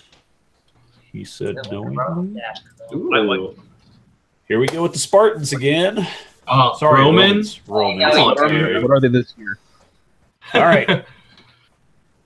So he has 1, 2, 3 hordes of heavy warriors. They have all exchanged their hand weapons or their shields for hand weapons. He has given all of them Iron Resolve. He has given one of them Claymores. What do Claymores do? It's like +1 crushing, I think. Yeah. Okay. They've got crushing 1. They've got Falcon 2, which I don't know what that is. Let me scroll down a little. It reduces the strength piercing value of ranged attacks. Actually, that's really cool. I wish they would adopt that over. So he's got Falcon 2 on all 3 of the hordes. And yeah, that's them. He has an army standard bearer. He has a musician. He has a hero mounted with the Damascus steel blade. He has a Thracian peltist. He has a regiment of those. They're fleet of foot. Which I think gives him nimble. +1 speed. +1 speed. Oh, it's okay. That's good too. You can tell that we see a lot of historicals. Yes. Wait, this is a historical list? I thought this was a 3rd edition list. Right? Yeah. Oh no, that's right. It is 3rd edition. So he has a first cohort. He has a legion of those. They hit on 3s. God damn. They are really fucking. They're expensive. They're 340 points. Yeah, but look at their nerve. Jesus. 27-29 though. Well, it's that's a going legion, to be 29-31. Yeah, and they got Iron Resolve too. He has a regiment of Praetorian cavalry. He has an eagle bearer. which has rallying and inspiring, very inspiring. Holy shit, that is awesome. 100 points. Jeez. Got to give me one of those. He has 2 Phoenixes, which they look pretty much like the Basilean Phoenixes. They are. They're the exact same thing, it looks like. They sure are. He has a giant worm, which looks relatively similar to the undead worm, if not better. And he has an evil sorcerer who has Bane Chant 2 and Life Leech 1. And that is his 2,300 points. That sorcerer's 60 points for Bane Chant. He's only got Bane Chant. That's good. Yeah, the steel. I like it. Damascus Steel is reroll 1 miss. Yeah, so it's like Blade of Slashing. I didn't know where that was going until I saw the Phoenixes. Yeah, he's going to keep that freaking 340-point Legion alive at all costs. Or the hordes of heavy warriors. Well, I mean, any of it. It's all got Iron Resolve, too. And it's all, I mean, the hordes of heavy warriors, everything hits on 3s pretty much, minus like the characters. And he's all defense 4 and 5, too. Jesus. So they're going to chop him up. Woo! Yeah, I think if any list is tool to take down this Roman. So if you guys didn't get to read the challenge thing, Michael Piercy said back to John, it takes 300 to take down the boss. So. Nice. All right, Ryan, you got Michael's list. Yep. On the other side, you got Michael Piercy, who's running orcs. He's got 2 hordes of axe. He's got a regiment of Morax with the fire oil. He's got 2 troops of skulks. He's got a regiment of orklings. He's got a regiment of gore riders. He's got a horde of gore chariots with caterpillar. He's got a cudger on a gore chariot with the brew of haste. He has got 2 god speakers. Both are mounted. One has Bane Chant. They both have Drain Life. Yes. And the one with the one with Bane Chant also has an Inspiring Talisman. I think I read that right. Yep, that looks right. Sure did. He's also got Gakamak and a giant and 2 war drums. And Gakamak's mounted. Oh yes, he does have mounted Gakamak. Gakamount. yeah, I think John Green that just is- steamrolls this orc list. really? I don't know. Those are 2 heavy lines right there. Yeah. Yeah, but John's got more. Yep, both of them Yep. want to get in combat. The gore chariots do a good amount of damage, but John's just got so much heavy hitting stuff hitting on 3s, whereas the axes are hitting on 4s. Yep. John can grind better than Michael can in this one. Well, with the heel backing it up, that's why. I thought the heavy warriors had phalanx. Now I know they No, don't. they're full cons, so it's defense versus shooting. Yeah, but shooting only. Yeah, and I mean, that Legion that John's bringing is going to be stupid tough with 29-31 nerve. I really like John's list, but Mike's got the speed to pick the fights he wants. He's got the chaff to wall off things he doesn't want to deal with yet. So many. He's got those God speakers to heal his lines back. It's going to be a good match. It's a match I would love to sit there and watch. But I think Mike's got what it takes. It's Gak and Mike. This is a slugfest to the end. Yeah. If I'm playing one of the lists, I'd rather have Mike's list in this one. The volume of attacks, the war drum's going to get his lines up to being really difficult to pull off too.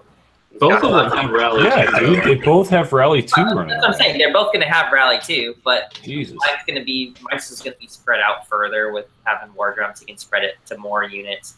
Mike's got more speed to get into, whatever he wants with Gakamak and a mounted Crudger and Board Chariot. I mean, he's got a lot of really hard-hitting stuff and with longer distances, and he has chaff. They're both good players. I mean, I put them on close to the same play level, but them Greenskin's dope. I mean, crushing on everything. Well, they're going to need it because everything's defense 4 and 5. That's exactly why I'm calling this a draw. Yeah, I'm gonna go. Mike, but I'm gonna go with Mike on That's this one. tough, I'm gonna go with a draw +2 for him, so like a 12-8. Yeah, it's definitely going to be close. It's not going to be a big either way, but I'm going to give the edge to Mike. you guys are going to be rolling a shitload of dice. Have fun. The question is the game going to finish with the amount of dice that have to get rolled? Well, there's no shooting involved, so definitely everything's going to be in combat. Three-phase turn. I'm going to give the edge to John on this one. I think with what he's got backing up behind those lines, he can help pull some of that stuff off that Mike has. Because he's got breath and shooting. Exactly. And if he doesn't need the heal, then he uses the breath. Yep. And the Legion has 10 shooting attacks for 1 turn. Yeah, it's a one-shot, though. Yeah. I mean, that's good to pick something up if it's out of range. The skulks get close. True, yeah. Pick up some chaff. Legion survives to the end. Yeah, I don't see that 340-point Legion dying anytime soon. Not with 2 Phoenixes. Nope. And Rally 2 and Iron Resolve. Dedicate 1 Phoenix to it and probably still live. Well, you've got the option, right? You keep them on either side and just let them do whatever they want. Cool. All right. Jake, Ryan. Oh, I'm on Team John for this one. Yep. Alrighty. Same here. Split down the middle. Okay, let's go to Lucky Table 13. We have another challenge. We've got Chris Gibney versus Walter Simpson. All right, and I got the Gibneys. None sluts. He's got Basileia with Port of Alohi twice. One with Brew Strength, one with Chant of Hate. Sisterhood Panzer Regiment twice.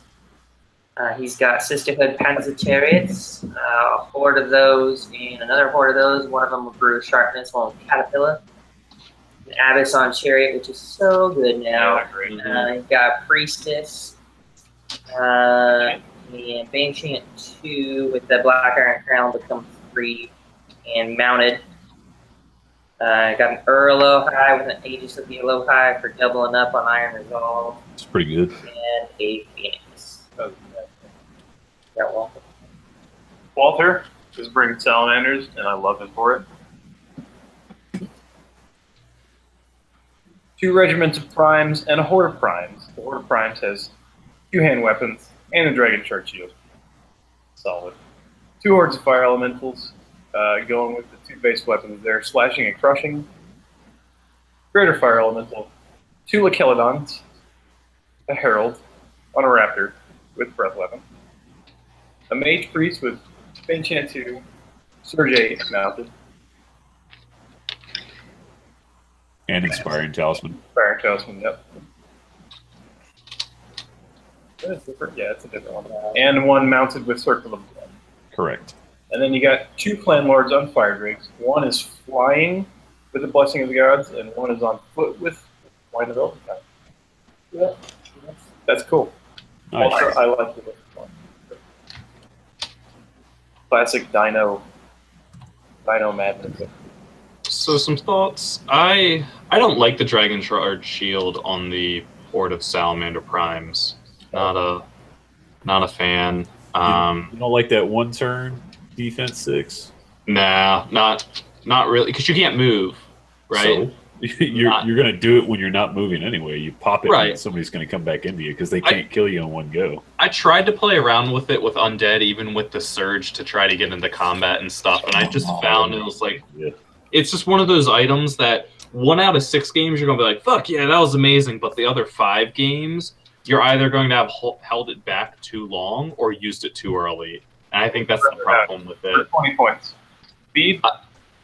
I don't know. I'm not a huge fan of it. I think even 20 points elsewhere, you could put some other stuff down. I also don't like, Joey Greek uses Clan Lords and Fire Drakes a lot up here in the Mid-Atlantic, and I've never been very impressed with them.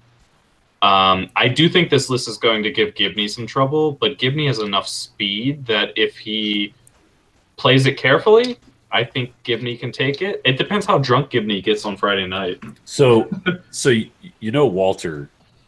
I do not know Walter. On a low defense. This is going to be the drunkest table. Okay. Yeah, that was going to be my prediction. My prediction is that this edges Chuck and Sean for drunkest table. On Then I'm going to go with the Gibney because I played Gibney when he was drunk at Masters, and he still played decent drunk. So Walter only was. plays drunk. I think Walter's Okay. always drunk. I don't know Walter. Walt is Scottish, so goes back to the Gibney may have adopted drunkenness.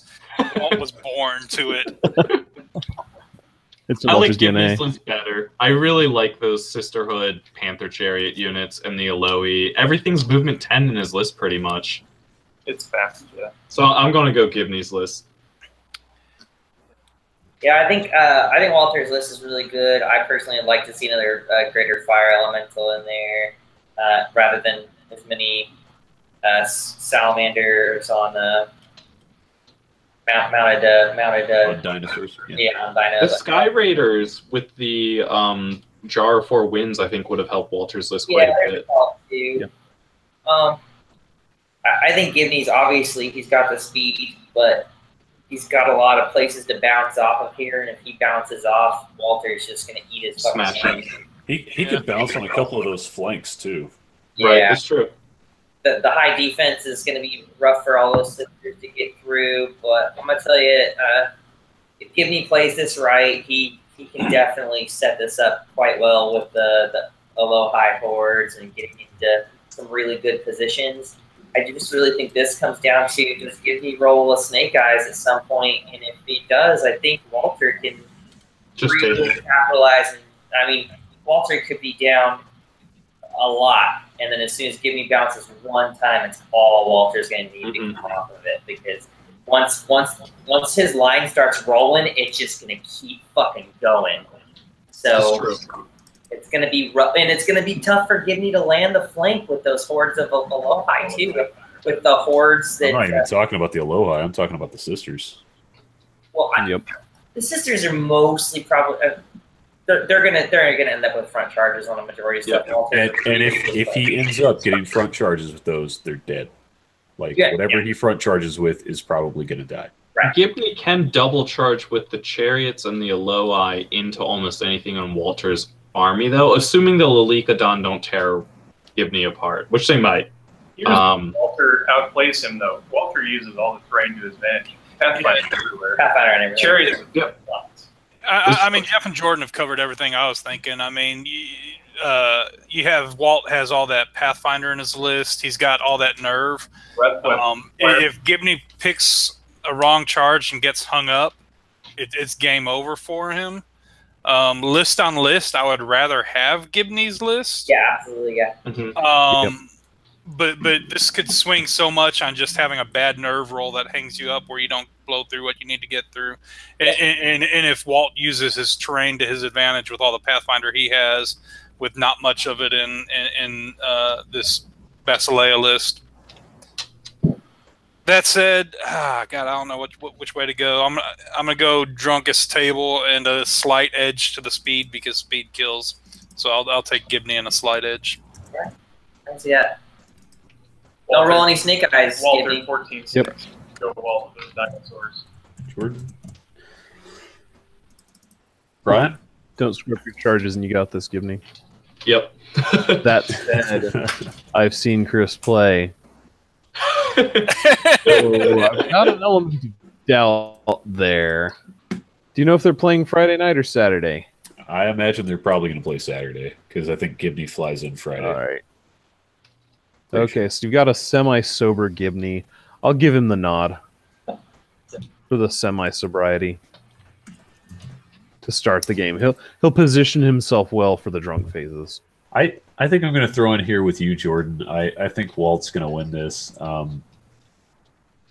It's not that I don't think, because Gibney's list is really good, and I would play it. I'd play it in a heartbeat. I look at Walt's list and I go, if I'm using Gibney's list, I don't know that I can kill enough stuff to keep him from killing me back. Set on fire and losing a bunch of units. Well, I just think it really comes down to if he bounces. If he bounces one time, it's going to be. This could be Walt. Yeah. I know, and that's because I've been, I played Basileans a couple of times, and I look at Walt's list and I go, shit, fuck. I will say, if he doesn't bounce, Walt's in a bounce. Oh yeah. That's all he's never been. Absolutely. If Walt lets him get around him or something, like he's screwed. But I don't know. He's got some shambling surge units in there. Does he have things that throw surge? Yeah, he's got a surge. He's got 2 of them. I think 2 of them. How much surge? And a greater and a regular. Yeah, but who's got the surge? One surge. Doesn't he have a couple mage priests in there with it? One with 8 with the elite. Oh, there it is. Okay, yeah. He's got surge 8. He's only got 3 targets. Okay. Yeah, that makes it a little harder too. I'm sticking with Walt. Yeah, I think that's definitely a safe bet. All right, let's jump over to table 14. We have Eric Mills versus Troller. I've got Eric's list here. Eric's another of the Shreveport guys coming over. Glad to have all those guys here. And he is rocking an Ogre's list. He has 2 hordes of warriors. He's got a horde of Berserker Braves with the Brew of Sharpness. He has a horde of Siege Breakers with the Dwarven Ale. He has 2 hordes of shooters, 1 with Elite. He has a horde of boomers, a regiment of boomers with the Staying Stone. He has a horde of chariots with haste. 2 army standards. A warlock with the Fenulian Amulet. Nice. And 2 boomer sergeants. Also nice. Yeah, those boomer sergeants are money. They're good. Skippy. And then Troller is taking Forces of the Abyss. He has 2 regiments of Flame Bearers, 2 troops of Gargoyles, a horde of Lower Abyssals with the Dragon Shard Shield, a horde of Molochs with the Chant of Hate, a horde of Tortured Souls with the Staying Stone, 3 Afreet, the Well of Souls, Archfiend with the Wings, and then Acronius. Got it. So, I know for a fact Troller has not played this list at all, and he literally just ordered a box of stuff and said, how fast can I paint up a bunch of shit? What units are going to make this? I'm going to make this up. So literally, he's not played this. He has no idea what he's doing with it. So the fastest, easiest way to do anything is be like, drop 3 Freeds and Acronius in, roll some dice, cross your fingers. And that's the kind of guy that Troller is. He just doesn't give a shit. He's there to play and have fun. That being said, this is going to be a fucking breath weapon off, right? I mean, yep. Boomers, 2 boomer sergeants. Did anybody else see on Eric's list? Fucking shooting everywhere. Right. My only weird spot on Eric's list, I think, is why take a regiment of boomers when you can take another boomer sergeant? You're not maxed out yet, I don't think, are you? Maybe he is. He has a warlock. 1, 2, 3, 4, 5. Yeah, he had 5. Yeah, he's standards too. Probably drop the army standard, just give one of the boomer sergeants fire and call it a day. No, he could have pulled it off. Yeah. Yeah. I just take another boomer sergeant, man. Yep, he could have output the same amount of damage, more mobile, got nimble. Where's the downside? Anyway, other than that, I think this is going to be who rolls better, because this is literally a breath weapon off. And, I got to go with Boy Troller because I've seen him roll dice. So, going Troller. All right. Tim gets first vote.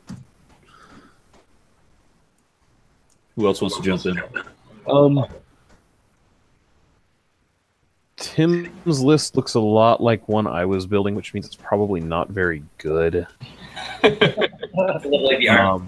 He said, what can I make with the army box? It looks like something that's there for fun, not so much there to be kicking teeth in. But in theory it could. I kind of like Eric's ogres, but he's kind of split a little more than I wanted. I'm gonna give the nod to Eric because ogres are awesome. It's an interesting matchup. I think when you match that shooting versus shooting, 60 of that 80 breath on Troller's list is non-piercing, and it's on things that I think will be a little bit easier to pop, possibly. There's a little bit more range on some of the shooting that Eric's bringing. That Horde of Chariots can get in there and do some damage. I'm gonna give an edge to Eric in this matchup. I think his units are a little sturdier. I think he has a little more punch, a little more bite on the shooting that he does have. Yeah, I'll throw in with you here, Todd. I agree. It's not that Tim's list is not good. It's actually really good for just throwing something together. Oh, totally. The problem is, like, there are little synergies within that mix that he's got with the Cronius and the Will that you have to kind of play through a couple of times to pick up on it. So I don't think he'll be as efficient with it as he probably could be, and that's where I think Eric might have a little bit of an edge on Tim. So I'm going to go with Eric. Sorry, Tim. I love you. You should have invited me to that Japanese thing you did last weekend. Pretty rude, dude. Yeah, I think I'm going to go with Eric. I like that he's bringing more threats in combat and not too drastically less in shooting. Troller's bringing a lot more breath, but those shooter hordes, while I'm not crazy about them, are going to be shooting from turn 1. So I'm going to go with Eric.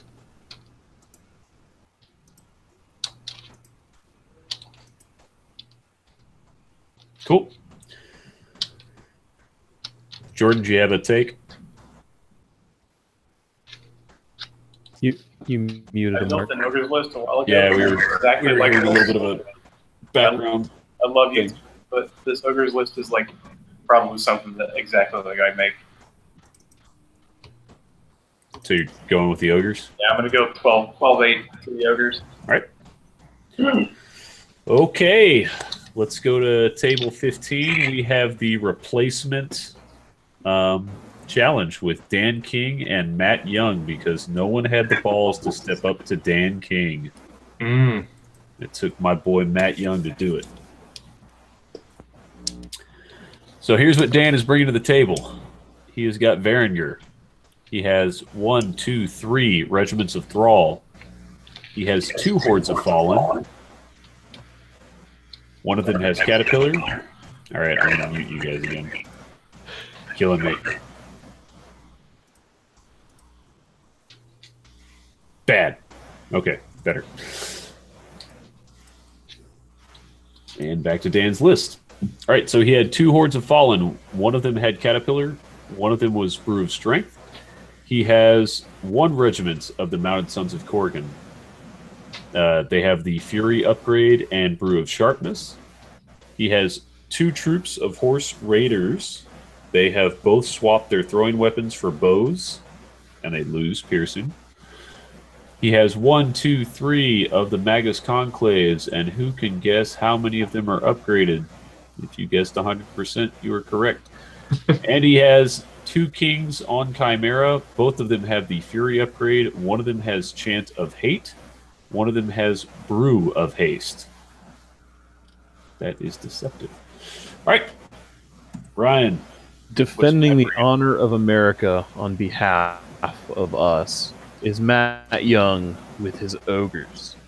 He has a horde of warriors who have swapped their two-handed weapons or their shields for two-handed weapons. Get the crushing strength up. He has 2 hordes of siege breakers. He has a horde of boomers. He has 2 regiments of chariots and a horde of chariots. The horde has the potion of Caterpillar. He's got a chariot-mounted warlord with the banner of the Griffin. He's got an army standard with the diadem of Dragonkind. He's got a warlock with the aura of heroism and the inspiring talisman. He has 1, 2, 3 boomer sergeants, and he is rocking the Hell on Wheels formation. Which boost all those chariots by 2, right? Because the warlord has rallying 2? I believe so.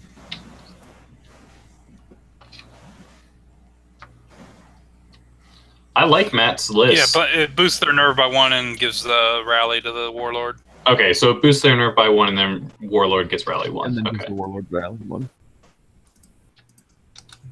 Yeah, I like Matt's list a lot, actually. So the question is, can Matt, with his list, take out Dan with his list? No. No. Okay. So I'm going to jump in. Well, that was quick. All right, next table. I like Matt's list a lot. I don't know Matt. I've heard about Dan, and I've heard his podcast. So 1, Dan has a lot of experience. But 2, the Magus Conclave gives Dan that range superiority, and then Dan, in many ways, outspeeds Matt, I think. I mean, his Fallen are the same speed as the Chariots, and then the Mounted Sons with their Brew of Sharpness and the Horse Raiders just means he has more quick throwaway things than Matt's bringing. And I don't think the Boomer Sergeants are as going to catch Dan out in the same way Matt's hoping to catch people out. That said, I think this will be a cool game to watch, and I'm pretty jealous that he gets to play Dan King. So good on you, Matt.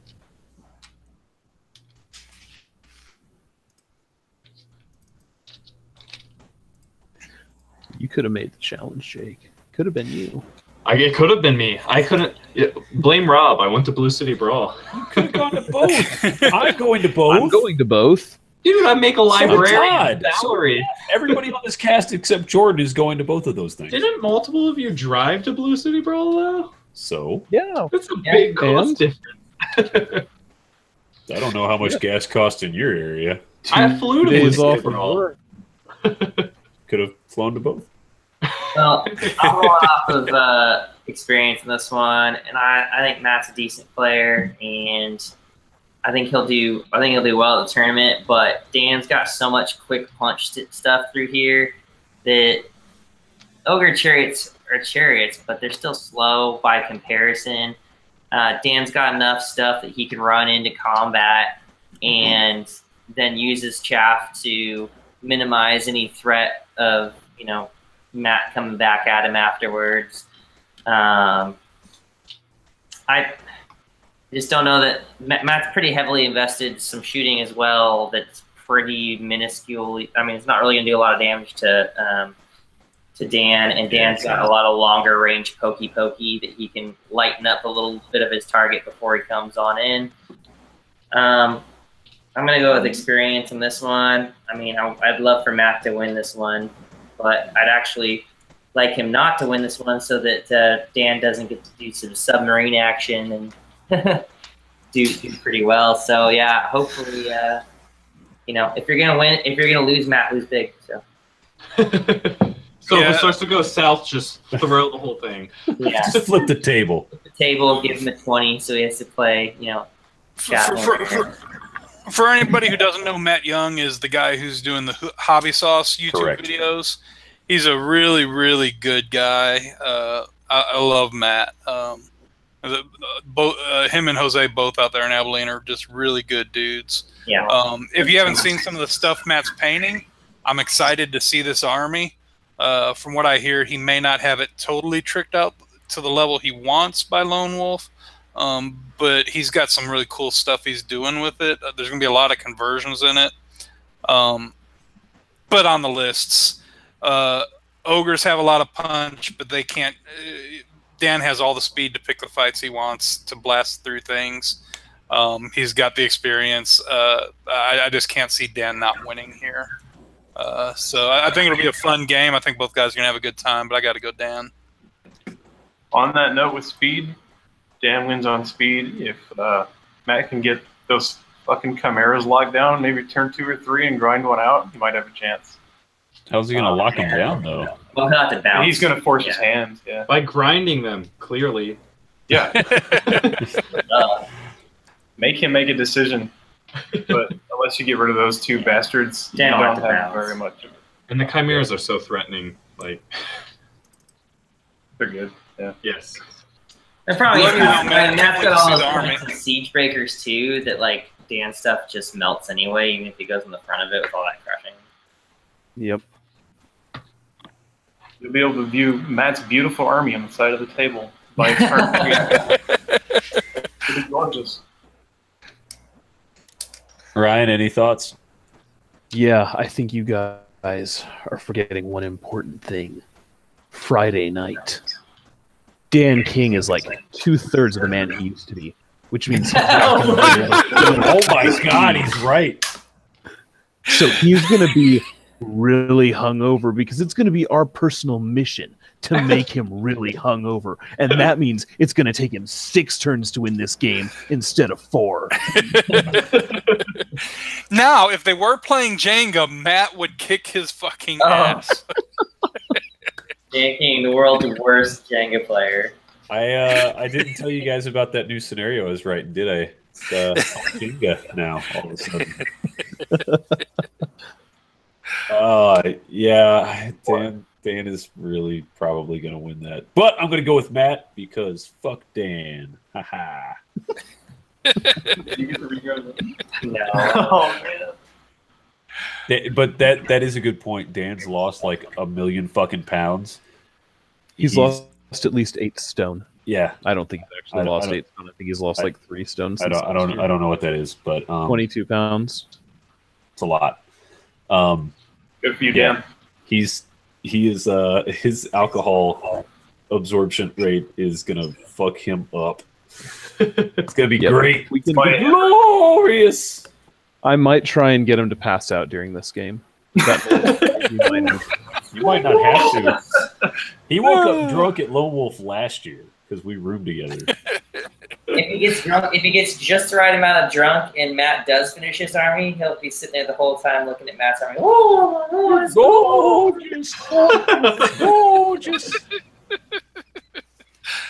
Alrighty. Table 16. Let's do it. We've got Lex Simon versus Roger Hedgepeth.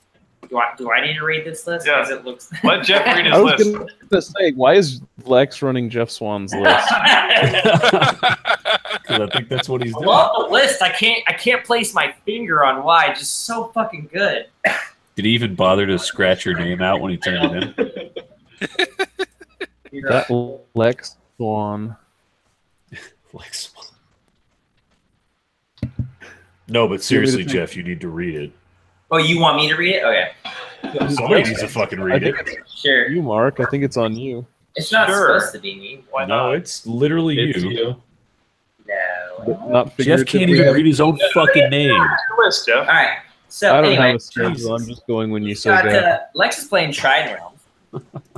And he's got a horde of water elementals with Wine of Elvenkind. Assholes. Who does that? 3 hordes of Death Horrors, a regiment of Gigas. I don't do that. 2 greater water elementals, a Crackalakin, a Knucker, Thul Mythican with a Bane Chant 2, Surge 7, and Inspiring Talisman. Got a Depth Horror Eternal with Banner of the Griffin, ready to go. Bringing out the Shark Week, and Naiad Wormrider Centurion. Got the Dark Lord's Onyx Ring, which will give him a 3+ regen. God damn. And then he's got a Siren to round it all out. Yep. Now, can you play it like Jeff? There you go. Let's see. Raja, playing the Brotherhood. 5 regiments of martyrs. Awesome. I love it. Cool. He's got 2 regiments of the Order. One's got Nimble. 3 regiments of Order of Redemption. One's got the Pathfinder, one's got Crushing Strength 1, and one's got Vicious. It's a solid lineup right there. Yes, they are. Expensive. A Horde of Forsaken with +1 speed, so you got freaking speed 11 Forsaken. You got an Exemplar on a Warhorse. You've got, and that's the, what is that called? The formation down there, the Undaunted Crusaders. What does that do? Pathfinder for the 2 Pathfinder regiments for of the 2 Brotherhood. Brotherhood. And the Exemplar that's mounted. Dude, right? Well, that sounds pretty. And Bane Chant on that exemplar. That's cool. I like this list. He's got a lot invested into Cav, and that's the way it should be. The Martyrs also, because of the way Valiant works, are going to boost their nerve to at least -16 the whole time. Sounds good. Probably -17. That's a sweet list. It won't matter. Will it not, Jeff? What's the one thing that list doesn't like to see in Trident Realms? Things that The hit on siren. threes. Lots of ensnare. You got Things that hit on threes. yeah. Do they? It doesn't they- matter though. I mean, Yeah, I was he's going to say, got do they no- care about the ensnare? Because they're hitting on threes. Yeah, Man, a lot of them are threes. Yeah. They hit on threes and Won't they're going to hit matter. on twos most of the Won't time. matter. No Use- sharks can't win. No sharks can't win. Ensnare Sorry. all you want. Ego Duck pulling for his list. What a surprise! I'm going to go. He's got water elementals. Can't lose. Lex 20-0. 21-0. Ooh. 21-0. Lex. I'm going to go with Roger, but I'd be really interested to hear how the Siren does in this matchup, because taking that, Thunderous away and disrupting some of the stuff could do some pretty jukey stuff to Roger's list. Yeah, in all seriousness, if Lex pilots this right, the Nimble on the water elementals can really catch people out. They don't see it coming. He's got all those the large water elementals, the greater water elementals are really solid roadblocks for those cav units that aren't going to matter. Because, like I said, he can get in there, lock them down with the greater water elementals, and literally just sit there and kick them in the nuts all day long. Just bounce, bounce, bounce, bounce, bounce. And then you can get into some really kitschy situations where you get some cool flanks on stuff. It's going to take some piloting on Lex's side, but I think that Lex should be able to pull this out. I'm looking at Rogers' list, and I would be more than happy to play against it because it doesn't have shooting, which is the number one thing that will take out a majority of Lex's list. And the rest of Lex's stuff can easily clean up a majority of his stuff once it's locked down, which you don't want to get the alpha charge with Trident Realms anyway. You want to wait. If Lex does not play this terrain and board correctly, he can get his ass handed to him by these 6 units of cav in an instant. Yep. But if he plays it correct, he's going to grind to the win. The Order of Redemption with the regen, though, means that the Brotherhood list has some good grindability as well. But they lose a lot of it if they don't get that first fucking punch off. But they don't need the thunderous charge. What they want, it's rough. I mean, if they get the Kraken in the front, minus 2 to hit for terrain and snare, regen 4+. It's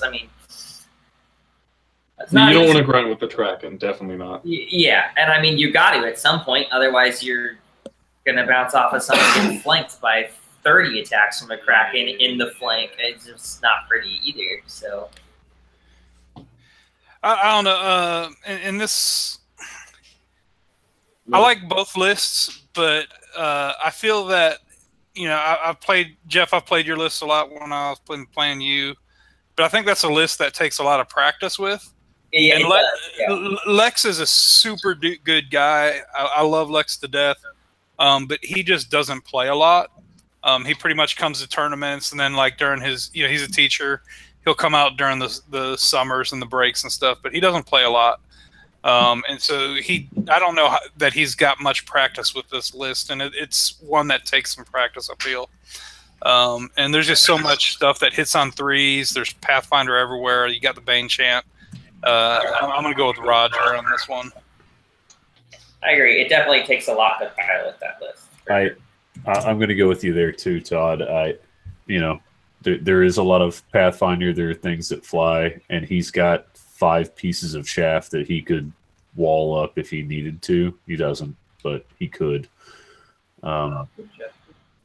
Yeah, I'm going to go with Roger on this one. I am too, just to piss Jeff off. I don't think Lex's list All is right, all that. Jeff already takes a loss. Okay.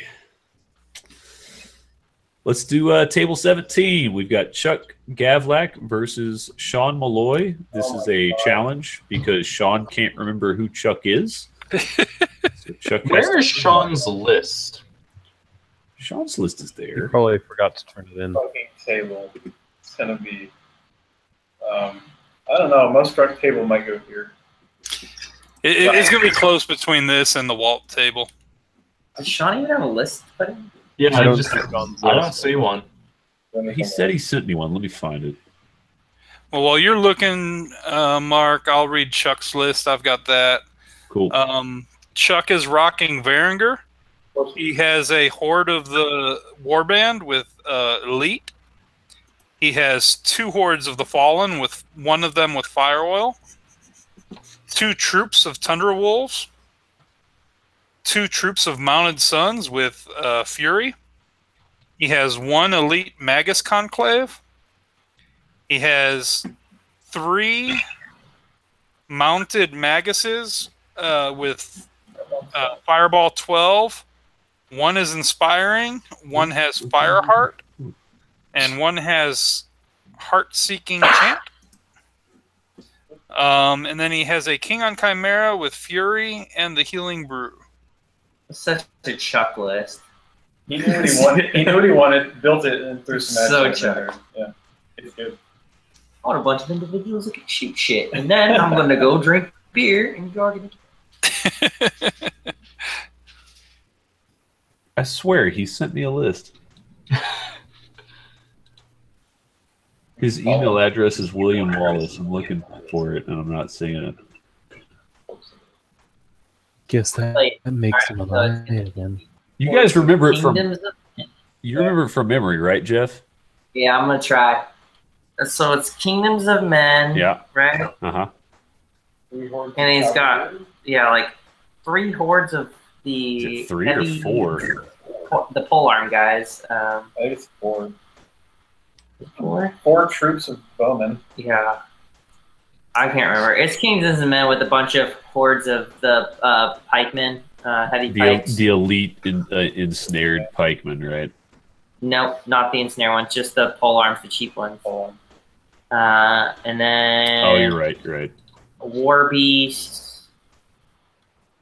God, I can't even remember. There's a bunch of characters, dude. Yeah, a lot of individuals, like 4 or 5, but they were useless. Yeah, I mean, I They're can't like the 3 attack ones. around so often that I can't. Is it the heroes? If he's got them mounted, those mounted heroes are fucking Yeah, they're mounted. awesome. Not the good ones, the crappy ones with 3 Yeah, attacks. it's called a hero. No. For, Yeah. for 65 points, those guys are fucking Yeah, awesome. No, they're 85 because they got to mount them. No, they're 65 mounted. 65 mounted. Really? They're fucking brilliant points cost. Well, he's Anyway, losing it's not going to them. matter. Chuck's got a shit ton of shooting here, and it's exactly what Sean doesn't want to see with the Kingdom of Men spam list. And most of Chuck's stuff is really hard to lock down, and Sean runs really big blocks. So if Chuck just runs around in circles and shoots shit and then plays turn 5, the math is he does what he wants. I mean, he's so mobile with all this shooting that, you know, there's not much to lock him down. And then he's got some chaff, so I mean, I'm going to vote that way because the list described for the Kingdoms of Men was like mumbled and like, yeah, that thing too. And I'll it's a vote for bunch the of one. hordes and a couple of troops. When you actually get to see it, Jake, you will totally understand all of that mumbling. Okay, that's It fair. makes complete sense. It's pretty It felt much like I was on. talking to Alex Chavez for a second there. I love you, And I Alex. don't know because I haven't played him in like a month. So Yeah, I mean, I don't have Sean's list to look at, obviously. It's okay, you don't. I need like it. Kingdoms of Men. I like some of what's being described in that list. And a drunk off, I think Chuck can handle it a little better. And Also so true. I'm going to go Chuck. I'm tying them. 10-10 drunk fest. I'm gonna go Chuck because Sean's gonna get kicked out Friday night and banned from the Right. premises. Yeah, that could happen too. all right, Moving on. Next. Table 18, we've got another challenge. We have Jimmy Doggins versus Jordan Lawrence. How convenient. Let's see now. Jimmy's list. Oh, I like this undead list. There it is. Take me to Pound Town. Hold it.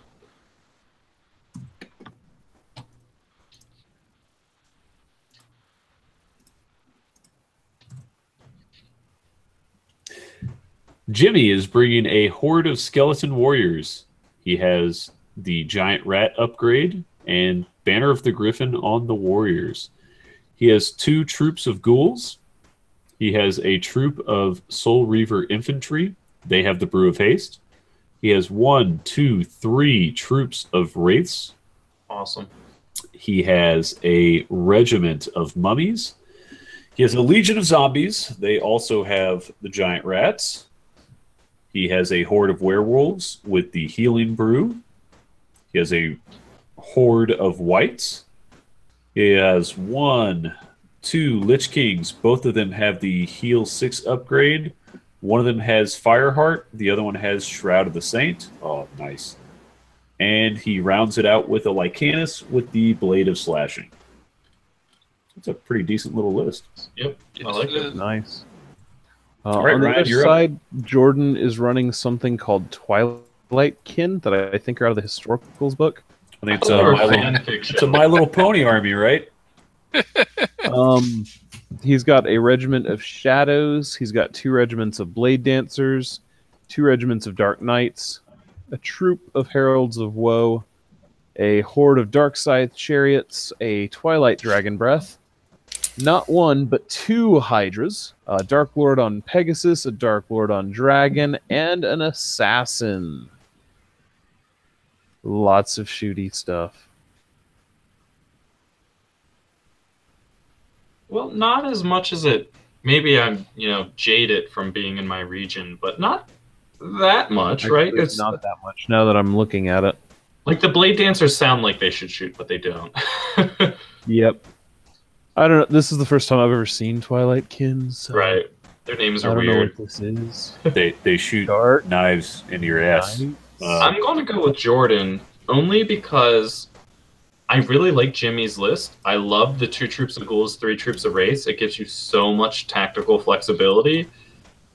But Jordan doesn't care because his stuff just cuts through what you put in front of him so fast. And I think he's going to cut through those skeleton hordes, the zombie legion fast, and then the counter punches Jimmy's bringing are the Soul Reaver infantry and the werewolves and the wights. And the only thing I think Jordan's really scared of is the werewolves. Mm-hmm. Soul Reaver infantry are nasty, but they pop so easily that I don't think they'll be around. Yeah. Because it's just a troop. I'm going to give the nod to Jordan as well. And Jimmy, a word of advice: the best way I've found to break Jordan's army is with Skittles.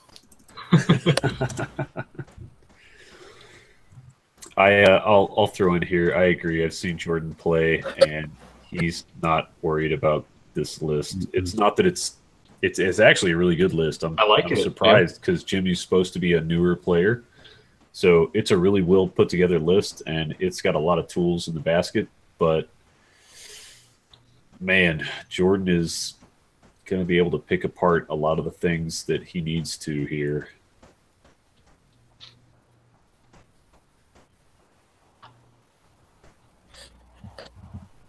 Yeah, I'm with everybody else. This sounds like maybe another landslide. I like that undead list. It's got some good tools.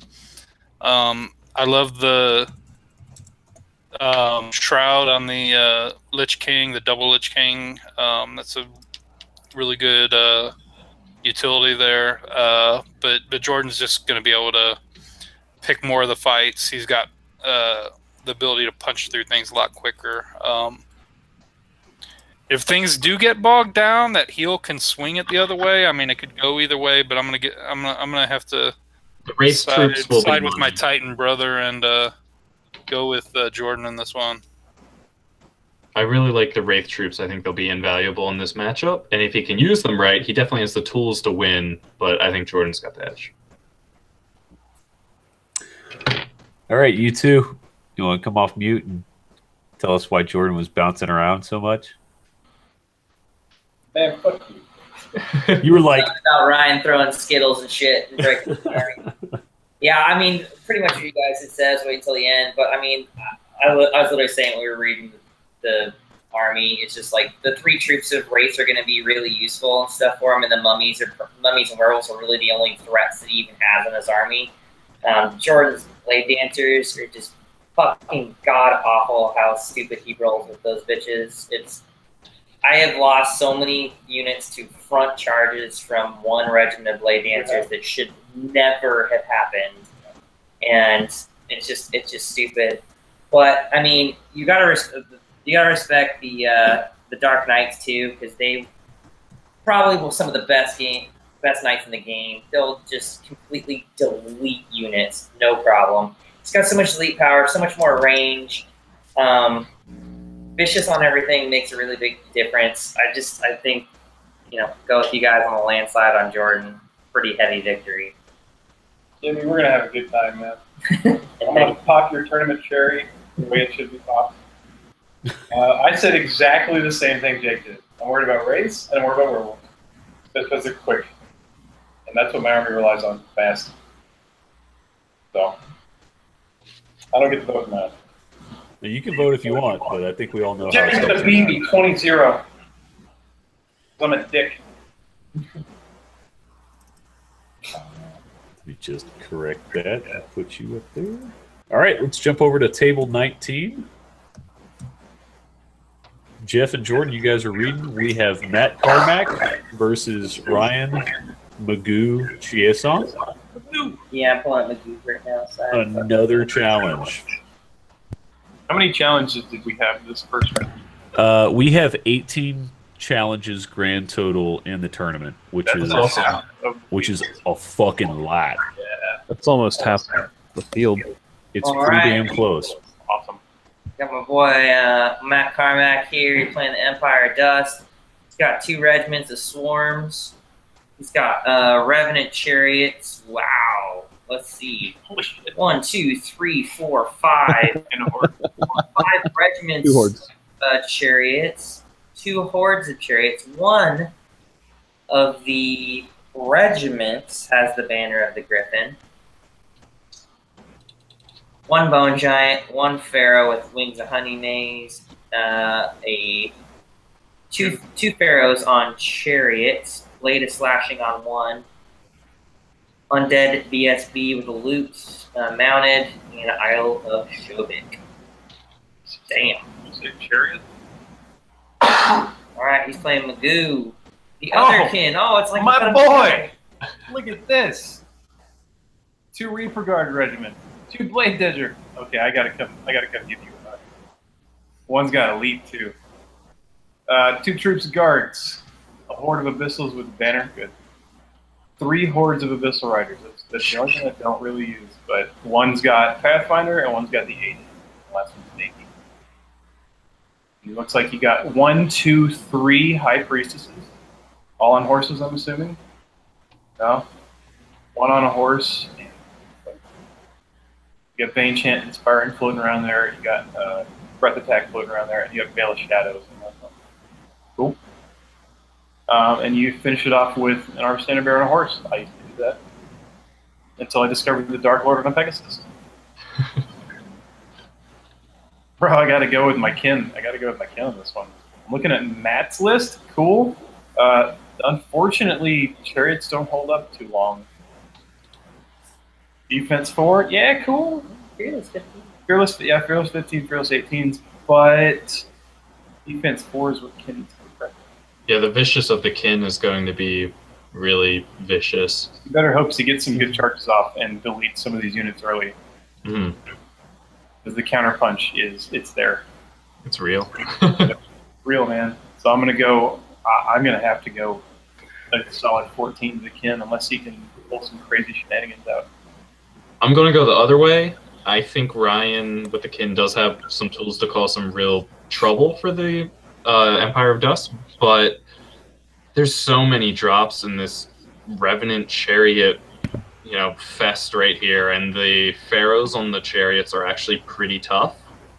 And I think he can pick the charges he wants pretty much across the board. There's only a few things that the kin list has to block stuff up. So I'm going to have to go with the Empire of Dust only because I think double charges scare the kin list, and I think Matt's going to be double charging the whole game. So I didn't know that all those chariots had bows. That changes a lot for me, actually. Yes. I'm playing on BOD. So That's a good point. Chariots. How do you not know they have bows? That fucking, because I don't play any BOD. That's a ton of shots. It's a ton. Yes. Yeah. I'm going to go high on that now. That's rough. Yeah, well, I don't know, because Ryan can still hide the blade dancers behind the cav and minimize it and stuff like that. But I mean, me personally, I think Carmack's list, if I had to choose one of the two, has lots of punch, and if anything bounces, again, you're gonna turn into this just clusterfuck of everything getting flanks in bad places. And he can really just sit back and then wait for the right time and use his speed later. Use it as a shooting platform until he's ready. Yeah, I mean, the stuff that I would be worried about if I'm Matt is the blade dancers and regard. But you can pretty much negate those. And you can only hide so much of those guys behind his riders. Yeah. I like Matt's list in this matchup because he at least has some reach out touch, and the kin list just isn't balanced enough for me. It's too focused on doing one thing. I like that in the box. I mean, both lists I think are good lists, but I mean the chariots here in Matt's list, those aren't hammers. I mean, those are things that can hold things up. They put do some shooting platform stuff. His punch comes from other things that he's going to be distracting you with. And I just think he outdrops him so much. He's got things to wall off where he doesn't want to deal with things yet. I do think it'll be close, but I'm going to give an edge to Matt grinding out here. I'm picking Ryan because Matt is not playing Ratkin, and that is an affront to me, and he deserves all of the loss he is going to take. I'm going to go with Matt because it looks like Magoo's playing Abyssals with Twilightkin allies. Right? I can't tell if Ryan's being serious. Like he actually doesn't know. I mean, he's got too many points for them to be allies, but he doesn't have a lot of things that are Twilightkin. The Abyssal Riders are actually Dark Elves. Or what? They're not Abyssal Riders. They're called something. You don't consider them? They have vicious, man. That's what makes them Dark Elves. We all know they're gonna disappear. They're just abyssals. They're just abyssals that are not available to abyssals. They're just waiting to be Night Stalkers. That's all they're doing. Yeah. As far as kin goes, this is a pretty abyssal list. So before Also, we get I can't into vote for table 20, I made a mistake and grabbed the wrong bottle out of the beer fridge. Are you drinking an IPA? No. No, he's drinking a Mole This is Sin Mint? Sin Mint, which they're not making anymore, at least for a couple of years or something. So yeah. Way to fuck that up, Mark. Better enjoy it. I've got a couple of cases downstairs of it still, but you don't want to open it accidentally thinking it's the wrong thing. So I'm getting drunk tonight, and that's a good thing. Let's jump into the last table. Table 20. We did it, and we're making time. That's good. Philip Kyler, where is this guy from? I will tell you 1 second. Southeast from the list. Yeah, I'll read his list as soon as I finish vomiting. He is from Memphis, so go. not far off. Oh wait, this is the guy who was at Masters, right? Who wasn't playing at Masters? I don't know. I think he's a Blue City Brawler from. Yes. Yeah, Oh, right. He wasn't playing. He was just playing people for fun, right? He was doing comedy. Oh, okay, yeah. Yeah, he was cool. Yeah, he is very cool. Is it bad that we could just be like, I don't even know who this guy is, but he's definitely from the Southeast? So that being said, Philip's list is 3 hordes of Draken Riders, 1 with sharpness, 1 with strength, 1 with haste, 3 hordes of chariots. I'm glad I got 1 this with beer now. caterpillar, 1 with staying stone, 1 with fire oil, 3 dragon's breaths, 2 standard bearers mounted, 1 with the diadem and 1 with the lute, and 3 nobles on chariot. What did you call that? 3 nobles on chariot? No, before that. You mean the ukulele? Oh, Yeah, the motherfucker. uke of insatiable darkness. Get it right, Todd. Come on, man. And then he is playing Ray Dickerson, who, looking at the list, is not from the Southeast. Ray is playing Forces of Nature. He's got 2 troops of Naiad Heart Piercers, 2 regiments of Hunters of the Wild, 1 with Brew of Strength, 1 with Blaze Slashing, 2 hordes of Water Elementals, 1 with Brew of Sharpness, 1 with Chant of Hate, a troop of Centaur Bray Hunters, a regiment of Bray Striders with Blessing the Gods, a Centaur Chief with Diadem of Dragonkind, a Druid with Bane Chant and Surge. Let's see, we've got a Winged Unicorn with Lightning Bolt, Black Iron Crown, Nice. and then 2 Beasts of Nature, both with Lightning Bolt, Vicious, and increased attacks.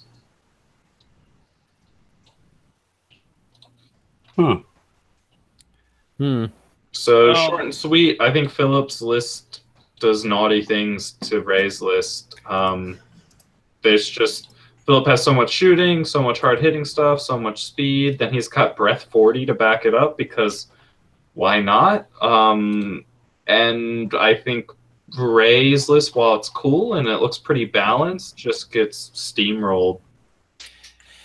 Yeah, I don't know either guy to be able to speak as far as, you know, player ability or experience, but just looking at these lists, I'm sorry, Ray, that elf list is going to do dirty things to you. I hope you have a great event. Enjoy submarining back up to, later rounds, hopefully, but ouch. Philip was super cool to hang out with at Masters, so Yeah, I'm assuming it'd be really fun to play against. He should be a good game. Is Ray like new to the tournament scene, or? No, he's one of the Louisiana guys, so we have effectively brought them back, and apparently this tournament is going to turn them back off. No, I think it's just one of those things that, like, you look at his list and you're like, okay, well, this is somebody who. There's just a couple odd choices. Right, yeah, I mean, like, it just doesn't make a lot of sense to me to have the Chant of Hate on the Water Elementals. Blessing of the Gods on the Centaur Bray Striders. On the guys with 12 attacks, right? Because point for point, you just take a Blade of Slashing for 5 points, right? I mean, or nothing because them being relative. Or nothing, yeah. Right. Either way. It could be he does limited models and need to fill the points. Or maybe he just rolls ones like a motherfucker.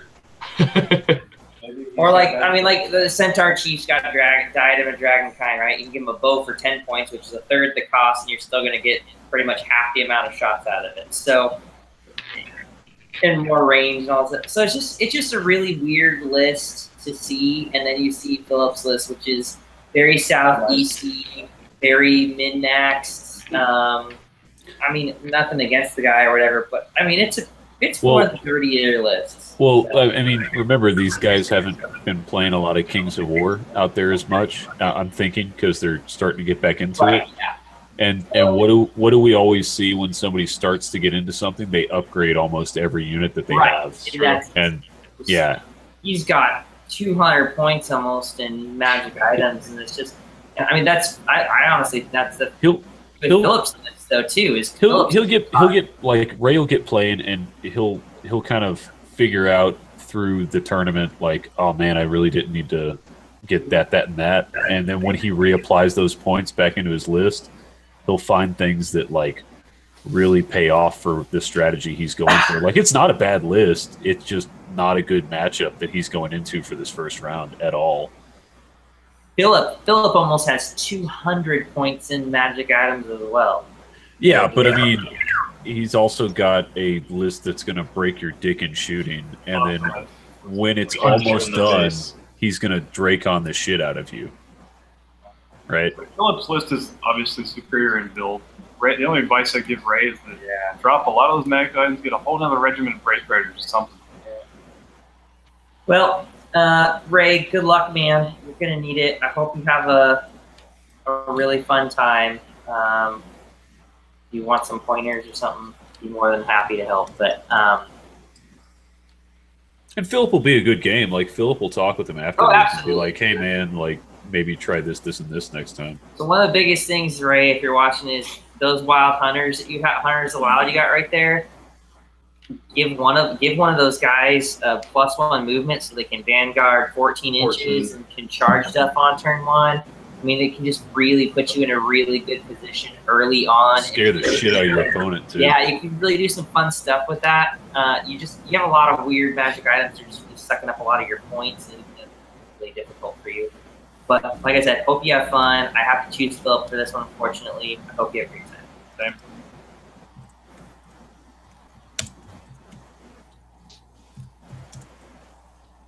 Same. Ryan or Todd?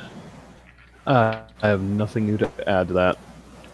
Yeah, I called early. It's okay. Philip all the way. Gotcha. Okay. All right. So that is the last table that we're doing for this evening. I know there's some of us who can't be on the Sunday cast, so anybody who's not going to be on Sunday, if you want to give us like your dark horse or your favorite to win or any other random pocket, favorite list that you've seen, throw those out. Sure. Do my stuff here. I won't be.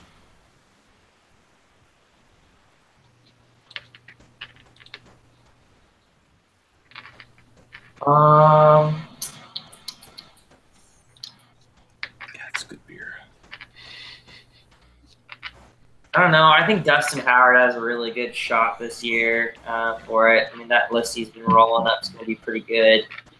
I think if anybody's going to hold him down for a turn, it's going to be Pat. But even if Pat does that, then he's going to get to steamroll the kiddie pool for a little bit, or play people that are not quite ready for what he's bringing. I think probably Aaron is bringing his same bullshit list. Yeah, I mean, I would look to see Aaron and Dustin do pretty well. If I had a dark horse it, I would probably go.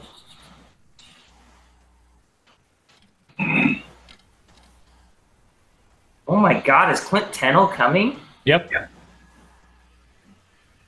Well, just by saying his name, I'm kind of call Clint Tennell. I'm gonna dark horse Clint Tennell out of fucking left field, dude. Did you open his list yet?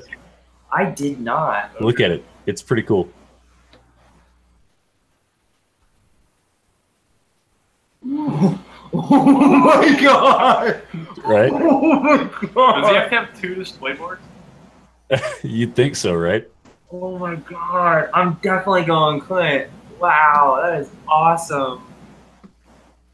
That is so cool. Yeah, Clint. Give me Clint for Dark Horse because I know his paint is like reasonable and he's super cool to play on the table.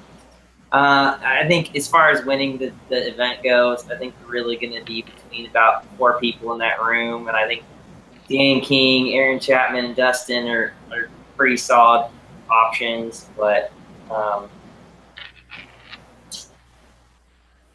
yeah, I don't know. I actually think that the room's going to be pretty open, more like 6 or 7. Yeah, there's a lot of good long shots on here. I'm not calling them long shots. I think there's like between 6 and 7 people. That I just mean like matchup dependent wise. Well, I mean, isn't that everybody though? I think Matt Schaefer will do pretty good. Lex Simon's good for you. I think Lex Simon's going to steamroll this field with that list, man. I just think it's such a innovative. I've never seen. God, can you suck your own dick? No, I think that's really cool for Lex to do that, and I'm actually really looking forward to seeing what he's going to do with it because I know what he was saying he was going to do models wise. I think it would be really cool. So You got anything? You got I any think wild I'm cards? gonna be on there with Mark on Sunday, so I'll keep him all shit. Okay. If I don't get drunk and forget to invite you again. I'll invite him. So, I think Jeff had to Robbie remind King's me. gonna do really good too with this list he's bringing, I like and I think it's gonna look beautiful with what Robbie's he's is been gonna putting look down. good, yeah. I see the paint he's been doing on some stuff. Robbie's a sneaky fuck, man. Is he done though? He'll get it done. He'll be done. If Robbie says he's gonna get it done, he'll get it done. Okay. Because last I saw it was empty bases. Well, all the models are painted. All the models have been painted forever, so it's just doing all the basing. Okay. Yeah, I mean, Brad's list too. I think Brad's got some things he can do there. Brad's stuff is straight up filth, and it's gonna be one of those things that if Oh, is this the bunch Yeah. of centaurs? Yeah. Oh, 4 hordes of centaurs. Hey, shut the fuck up. That's next cast. It's good that you're teasing it though. I like it. Oh my god. Yeah. That list is pretty filthy too. So it's pretty good. Brad's right up there with the guys going for it.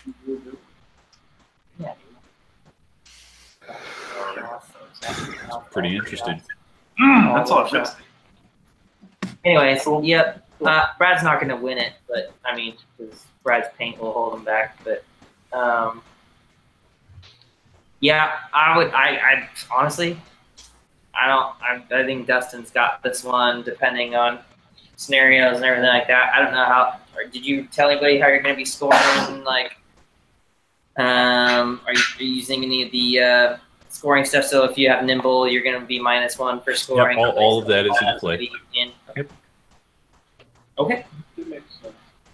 Sounds good. And then all the scoring stuff, like individuals won't count for anything, war machines won't count for anything, not half points or anything. Okay. It is cock, unit strength, scoring. Now that they've taken into account the flying and the nimble stuff. All right. Well, yeah, I'm looking forward to seeing everybody. I won't be on Sunday, but everybody has fun. Yep. Actually, you know what? My dark horses are going to be Clint Tennell and Chris Kapsner, because I don't think anybody's going to pick Chris to win, but I think that Chris absolutely has his shot this year. He's been up there the last couple of years. Yeah, especially with how it's been going and stuff. I mean, he lost to Dan or beat Dan last year, or whatever. It's Chris's year to win. I remember that was last year. He's coming down again this year. I'd love to see Kapsner win. He's just such a good dude, such a solid painter, great sportsman, great representative of the hobby, and he does so much for us. So it'd be awesome to see him pull one out. Yeah, I think he's got a real solid chance, depending on his matchups and stuff. But who knows? All right. Anything else anybody wants to throw out before we close it down? No, man, I think I'm good. All right, sweet. So thanks for watching this, guys. I thought it was going to be 3 hours. We went pretty close to 2.5, which is what our average is. So good on us for doing like 5 more tables and only doing 10 more minutes. No. Cool. Let's break it here. We'll see you guys on Sunday. We will get the remainder of the tables, which is like another 20 tables or so, and get everybody prepped up for next weekend. Going down, Q and Jen. Going down. How is that going to work? Are they going to play them together? Yes. They're going to play with him together. Yeah. I'm gonna play. They're Q doing and it Jen's in gonna tournament. do It's the bad type of menage a trois.